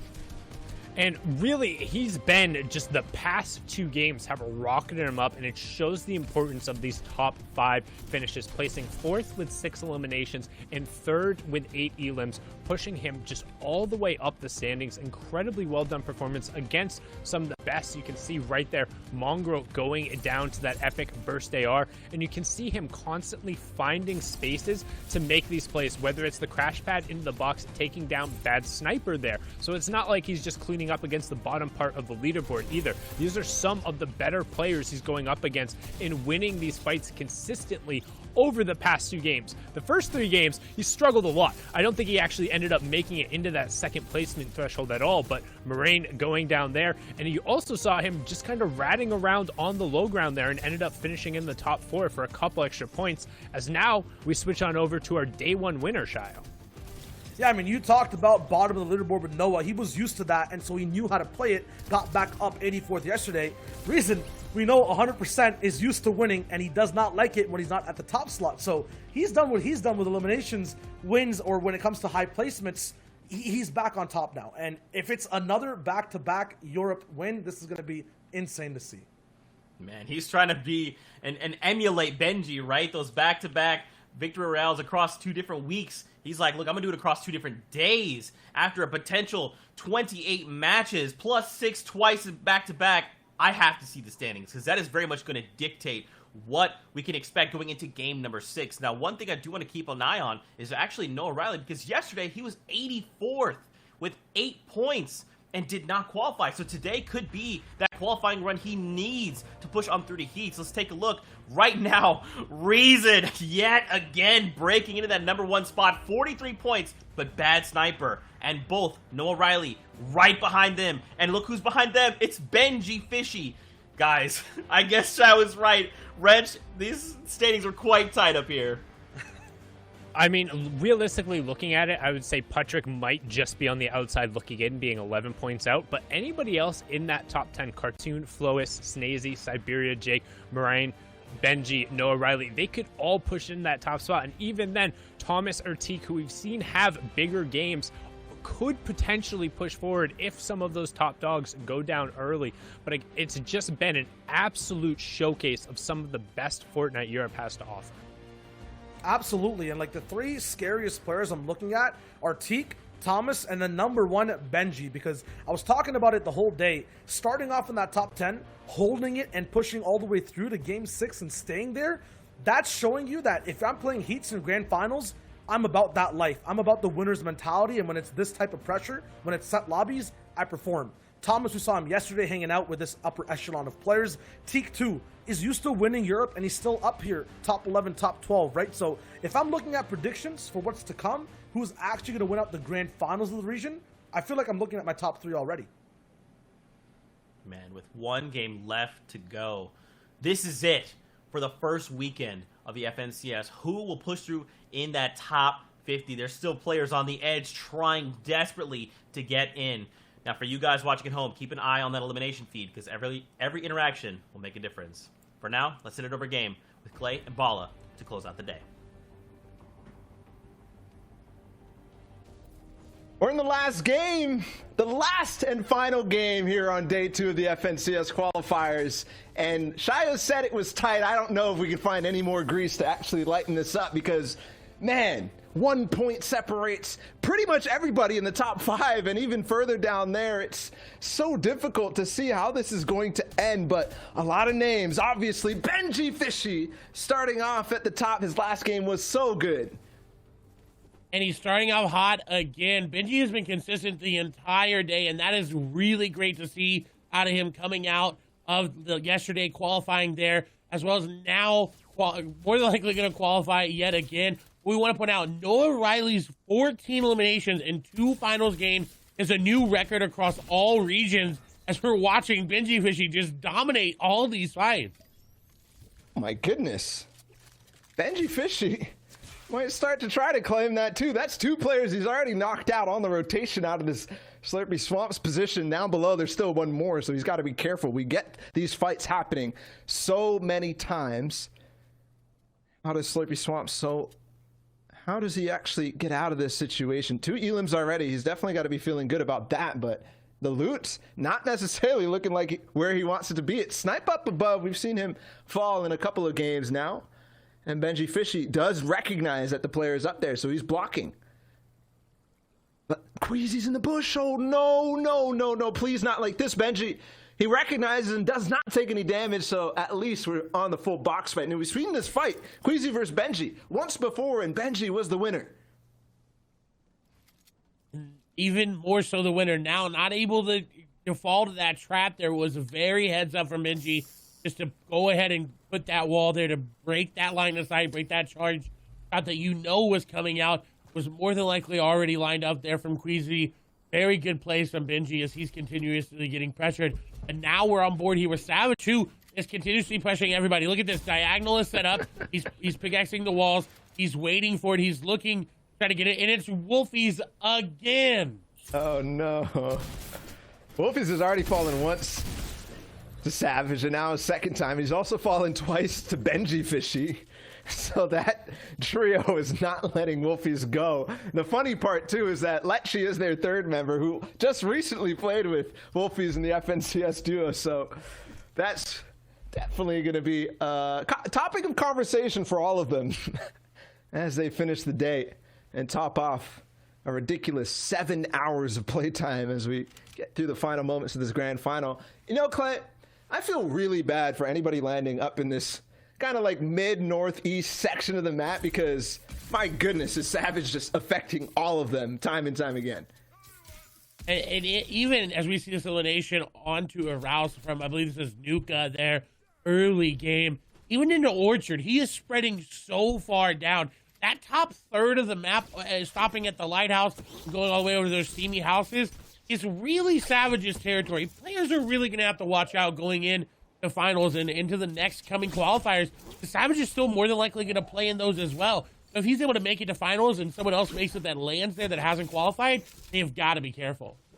But even more than that, there's an aspect of him claiming that space and making it so that that loot is available when come final time, because they know you don't want to mess with somebody who might have the potential to WQ you and be so comfortable fighting on that ground. So it's not only people being scared when they land there, but also just literally pushing players out. So we have a fight here between Marine and Vero. And this fight is important. Marine needs to win, because at 40 points in the last game, he's only 3 points ahead of first, or behind first. And he's looking for his second win in a finals moment like this. He's already gotten one grand finals under his belt, which is for sure more important than this weekend right now, but still it would mean so much for him, who's riding on somewhat of a momentous high, because the play he had in DreamHack and then yesterday as well was so good, and people are starting to realize that that DreamHack winter win was really not a fluke. It was not a fluke, and same for Teak, it wasn't a fluke either, coming off of the most recent one. Marine, though, in a very, very bad spot. He's got this pressure up. He's not putting the layers in between his opponent. He's staying in that box, and Vino continuously pressuring him. Vino, one of those players that was kind of on the edge. They're not too far out, high up in qualifying, but definitely wants to solidify that, and taking out a player that's all the way up there will do that. They'll give you the elimination. Now they're in box to box to box. Marine now on your screen has the edit. The shot comes through. The initial damage going to be good, but he's going to get the wall and the floor taken, and everything is getting taken. The HP as well. He does get boxed like a fish, but luckily was able to get out. Stacey falling in the meantime. Marine looking just for any opportunity to get a shot and a mini off, but this player just going to be right in his face. The wall was open, and Vino going to take down Marine. And just like that, an opportunity gone. A story ended before our eyes to the hands of Vino, who at the same time is also working his way to clinch his qualification. He was at 24 points before this game began, and with that, it should 100% be clinched for him. And to rise up the standings too, extra prizing in the bag. We're going to see Teak as well, who is up there. Not at the highest spots as he's fallen slightly, but our DreamHack Winter will be in a fight itself. And he's on his back foot, 15 HP. He does have the big shield, but that zone is coming in. If he pops this, it doesn't matter if he's able to get it off. He's got to move immediately. He's going to either go for the elimination or go for zone, and he's going for the elimination, and this may have been the wrong play. He doesn't have anything to heal up, so looking for it. Shots come through, 6 HP. He's going to hit a nice shot there, but Vortex going to take him down, and it was a battle between the zone and Vortex came out on top. We saw Vortex fall in the last game. Forget to the hands of who, but he was in the top 10 before that game. He fell, unfortunately, all the way to 13th, but still can rise back up into the top 5. Potential for him to win? Probably out the window at this point, but it really depends, especially with so many people who are fighting for that top spot. It seems very difficult to believe that anybody outside the thresholds can win with just one good game, you know, because of how many people are also going to have at least decent games. That is the push and pull, the give and take of Fortnite. You have a great game, but somebody else has a decent game, and you think, oh yeah, 45 points, this player had that many, I'm going to be up there, and then they have a 10-point game, and so you don't go up as far as you think. Link needs an amazing game to do that with the Shockwave launcher, with that Mythic Charge shotgun. He's looking to be aggressive here on the Marcode, who again, we've seen time and time and again into these mid and early game fights, placement points have been divvied out, but Marcode on the backside is just going to get boxed up, and unfortunately, Link going to be right in his face and will get the elimination there onto Marcode. Link doing what he needs to do this game, get a lot of elims and then play for placement. And you know, he did it yesterday. I keep saying last weekend. Yesterday, he did it. With the last game, he got 5 eliminations and the 5th place. So he's already starting. He's got 3. Slightly more than halfway there in the eliminations. Now he's got to get the placement in order. And with the Kit Shockwave launcher, hey, it's there. All the tools are in the bag for him, especially with the impact and not really trading too much damage on that one. So he got the advantage right away. The step was slightly faster for Link in that last one. Legless on the bubble here is what we're looking at. 13 points. Definitely needs to get up into that 21, 20 points is where we're looking. Rezon is going to get sniped. No! Rezon not looking, climbing up the hill for a brief moment. He stands still and loses all hopes. Legless might not have legs, but Rezon unfortunately now has almost no hope of holding on to that top spot because the margin was so thin. He had just taken the lead right before this last game. He placed 2nd after placing 3rd in the prior one too. What? How to end your tournament? A snipe shot from the backside when you're doing a dead side rotate. Oh my goodness. That is a feels bad moment. Rezon so close to taking the back-to-back, day after day, weekend performance that we've never seen in FNCS. Cut short.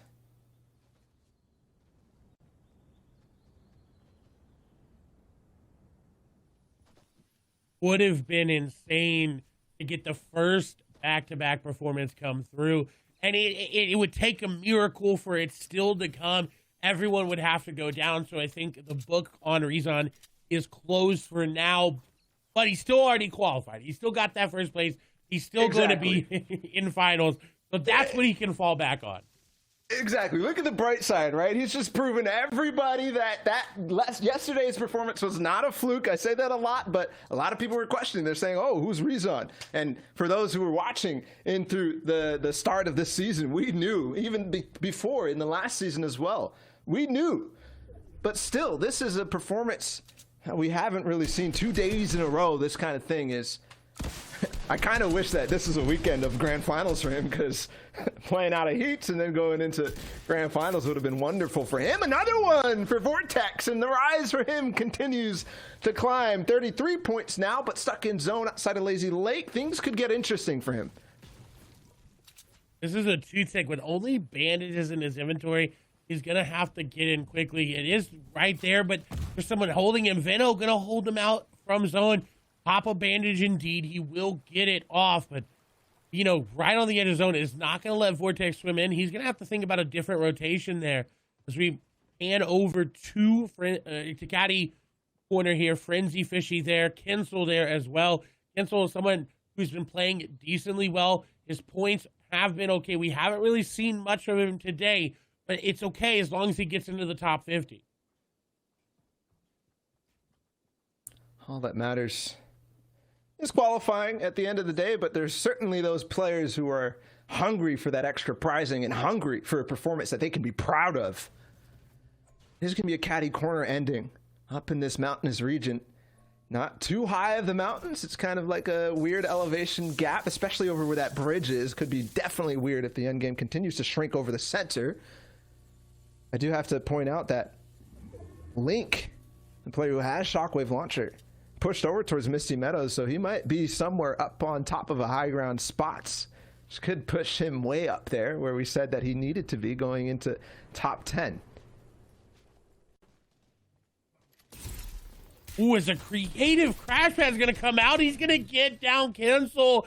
That's what he needed. He needed to get that elimination with the very good usage of the crash pad. It has been a schooling lesson today on how to use them. And Frenzy Fishy just going to top off another new way to take down your opponent. Thankfully, Kinsel did have the points he needed to qualify in order to go through, so that wasn't the biggest deal for him. Of course, he's going to be sad, but wow. This is a big update. This is a huge update. I mean, we already saw Legless take out Rezon, and we saw somebody else fall earlier on, Marine, in that fight. The most players in the top 10 of the standings eliminated within the first 30 of any finals game or any grand finals game on record, which means that it kind of is up to grabs. Like, sure, it might be close, but we're coming into the top 60 right now with a lot of those players already fallen. Legless trying to do that and make all these players go down, and so he has a secure victory into the games, right? If he's able to pick up a victory and take down Rezon, maybe take down someone like Benji, take down someone like a Mariah we saw fall earlier, but someone up there in the top, if he's able to do that, he just secures his qualification.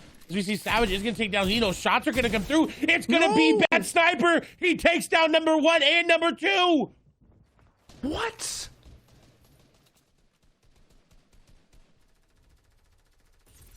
Legless has just stomped on the tournament that we thought we were having. Has just made it so hard for anybody in this. What the heck are we watching? Another one down. A hitman on the field. And he's going for more, dropping right on top of another player. Who else is in this game? I mean, we've seen basically the top 10 be eliminated. Finally, it's Noah Riley who was going for another one. He almost took down another one in the top 10. We almost were in a DJ Khaled song. What is this? Noah Riley holds on, though, and he might now be the player with the most chance to win. He was in 3rd before this game, and he shuts down Legless. As this replay from Savage comes in to show you how he got the elimination, as he's back into another crash pad moment, into another box, the pressure from Savage keeping it up. He just wants to make sure that if he can take a qualifying spot away from players, it would be so huge for him and just solidify that he is here as the best, is the best of the best. But that flying said Giant Slayer, but Legless was the Giant Slayer here today. He took out number 1 and number 2 and almost number 3 there. That would have been insane had he able to finish that off. But I want to point out, Savage on 5 eliminations again. Yeah, definitely a day for Savage. A weird one, for sure. He's not in the top 10, but he's doing something that we really haven't seen from him specifically. Just trying to prove something to everybody in the lobby that, like, you guys might be the best players in the world, but I'm better, right?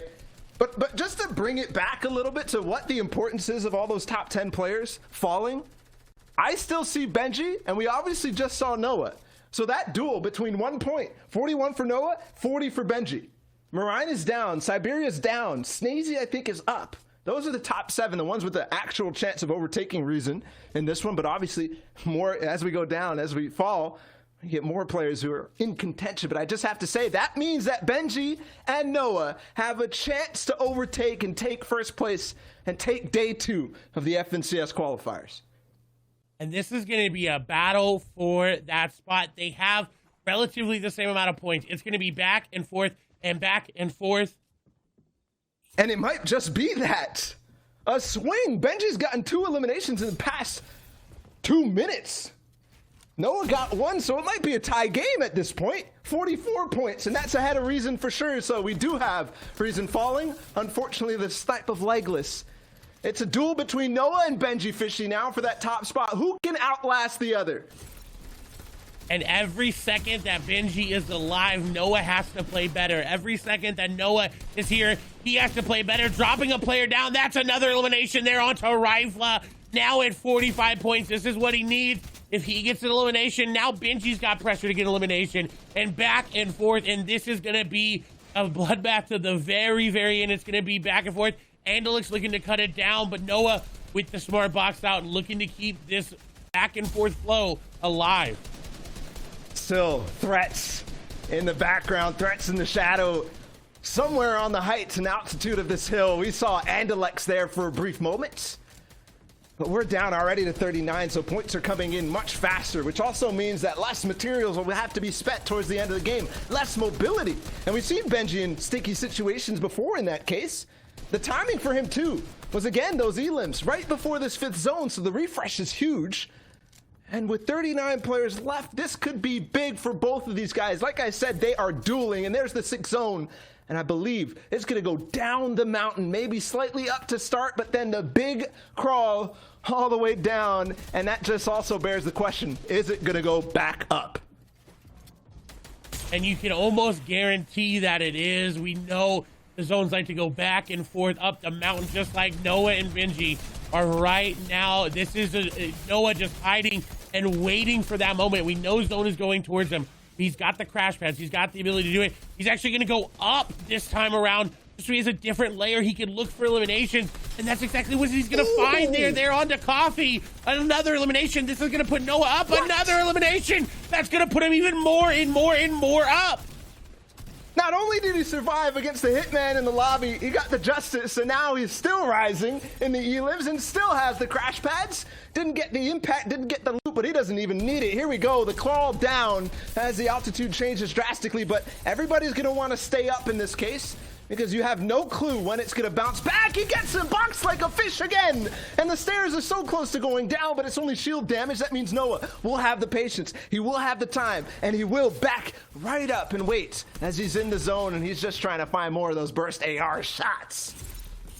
In contrast, where is Benji? We haven't seen him in the feed. We haven't seen him do much here, but if he's still alive, getting points, getting eliminations, getting RPGs, 5 eliminations as well, 49 points. They are neck and neck. It is at the precipice of what they're getting points-wise. They need to be careful. Crash pads coming down. Benji is going to go into zone, but he catches himself just fine. He's got a decent amount to work with, but the mats are terrible. 17 mats. He's going to have to find an impact frag quickly. Yeah, but he has the tools, he has the kit, especially look it up as it comes off this mountain. There's a possibility of dropping them off and making people fall to fall damage. There's a launch pad, use a short pad to get up ahead, and yes, the floor, oh my goodness, so lucky for that to be placed. He lands, and now the duel continues. Mongrel's still in this game too, another big threat, but the duel is on. Benji and Noah Riley are fighting neck and neck like you called. 50 points is definitely going to be tied for both of them, and still more crash pads used for Benji. A good layer though, but the time, oh, he drops in front of him, almost gets the wall to phase in. Yes, he needs this. He needs this so bad. 0 materials, the player will escape. And with that, maybe the chance of Benji coming into this, but so good in these low mat situations. He's got the RPG out. Shotgun was there, but it's not going to connect. The crash pad saving that player's life. Benji's got crash pads himself. Rezon going to go down. Benji, no match remaining. He's got a crash pad all the way down. He cannot afford to land on top of a build. He's actually going to throw a crash pad into a box. A player made the edit. He's able to get out. He's still alive. Noah's still alive as well. Back and forth, 10 HP. He's going to get elimination. So huge. Noah got one as well, though. So it's back to back, neck and neck. Noah, if he's able to stay alive here, I think he may overtake Benji. But Noah went down. Noah went down. Benji's got a free run.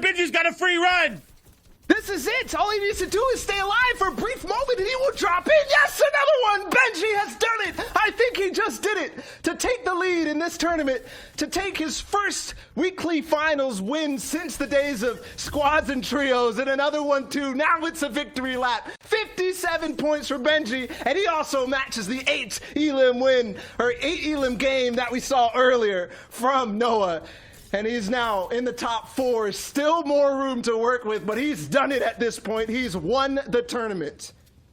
Benji coming out on top, and now he's looking to solidify it, get that victory royale just to make sure that everybody knows, hey, I am here. I'm still on top. Wakey trying to get into qualification. Scram trying to get into qualification. Benji trying to play the ultimate spoiler. Records have been broken. They have been set here today. As Benji's going to drop on top of a player, is going to take high ground. I believe that's Scram.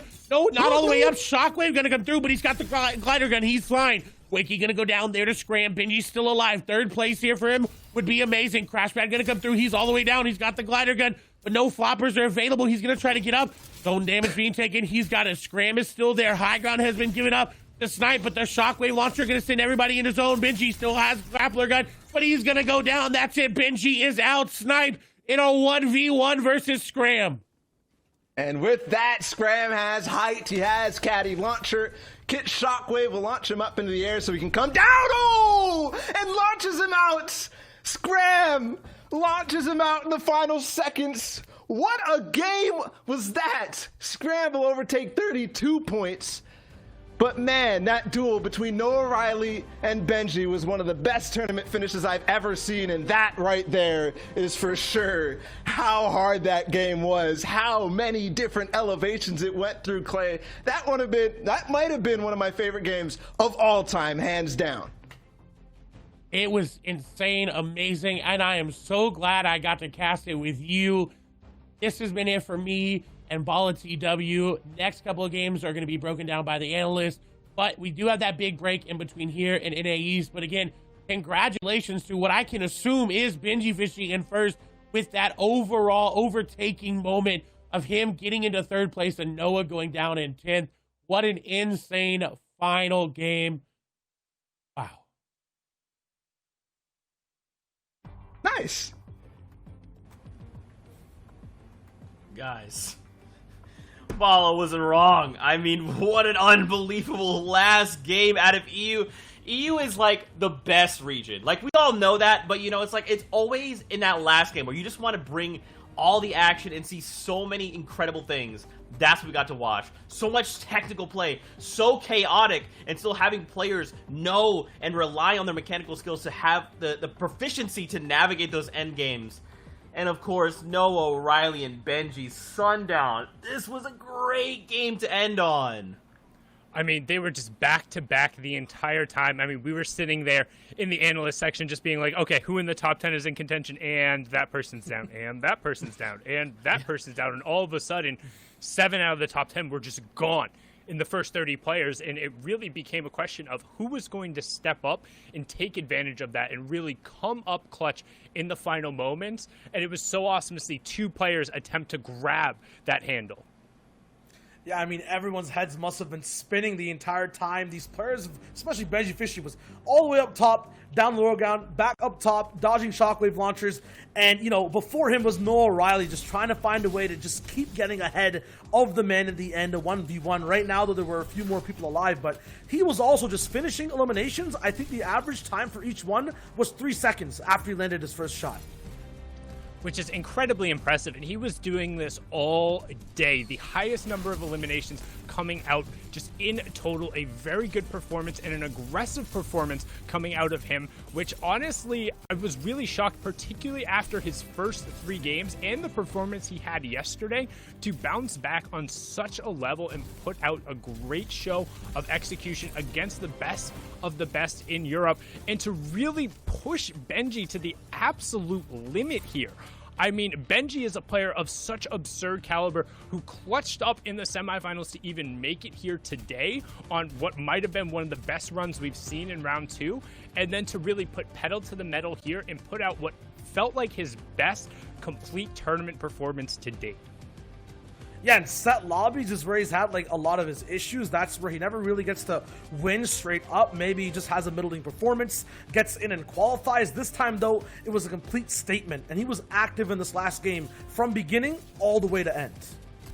And I think a big thing, particularly when it comes to Benji, is that level of confidence. Is he's really a player who his mental game dictates a lot of what he's able to do, and he's not necessarily held back by his mechanical ability ever. It's just really whether or not he can get in his rhythm and he can get those consistent games going. You can see it even throwing a little L dance over there. Might have seen the end to come, particularly in that moment when he's seen so many other players drop in the top third. But once he gets the momentum rolling, it's hard to shut him down. And we've seen now between yesterday and today, if he's able to have good starts to his tournaments, I'm really frightened for Benji's competitions, because that was pretty much kind of the one thing you could hang your hat on. It's like, okay, Benji's going to start off a little bit slow, but then he's going to come through like an absolute freight train. If he's fixed up that part of the game, then he might be one of the early favorites for the solos competition. Yeah, I mean, Mr. Savage W keyed so Benji could run all the way at the very end, 100%. And all the way towards that very end, too. I was talking about spinning. Not only is his head spinning because he won, but he was getting tossed around by the whole lobby to just let it rip all over him. But he managed to keep his head in tow. You mentioned that in end games, he's calm and collected. The early games is where he has the issue. This is also just why. He's tactical. He's precise. Every shot he hits, he never really misses. He knows exactly what to do next. You're looking at the replay right now, an instant, I think, look down. He drops down this bottomless Chug Jug, baits an opponent. Big 125 over there onto Nuka, but it's so simple, so easy for Benji, and what a deserved win for him after such a long time. Man, and again, shout outs to Noah as well, right? Like, the moment that these top 10 fell, it was like, which of us is going to do it? And you know both these players are looking at each other saying, it is now my time. Noah coming out after yesterday's performance, 84th place, only 8 points. He had to go back and think about it. He had to sleep on the mistakes he made. And today was his day to qualify.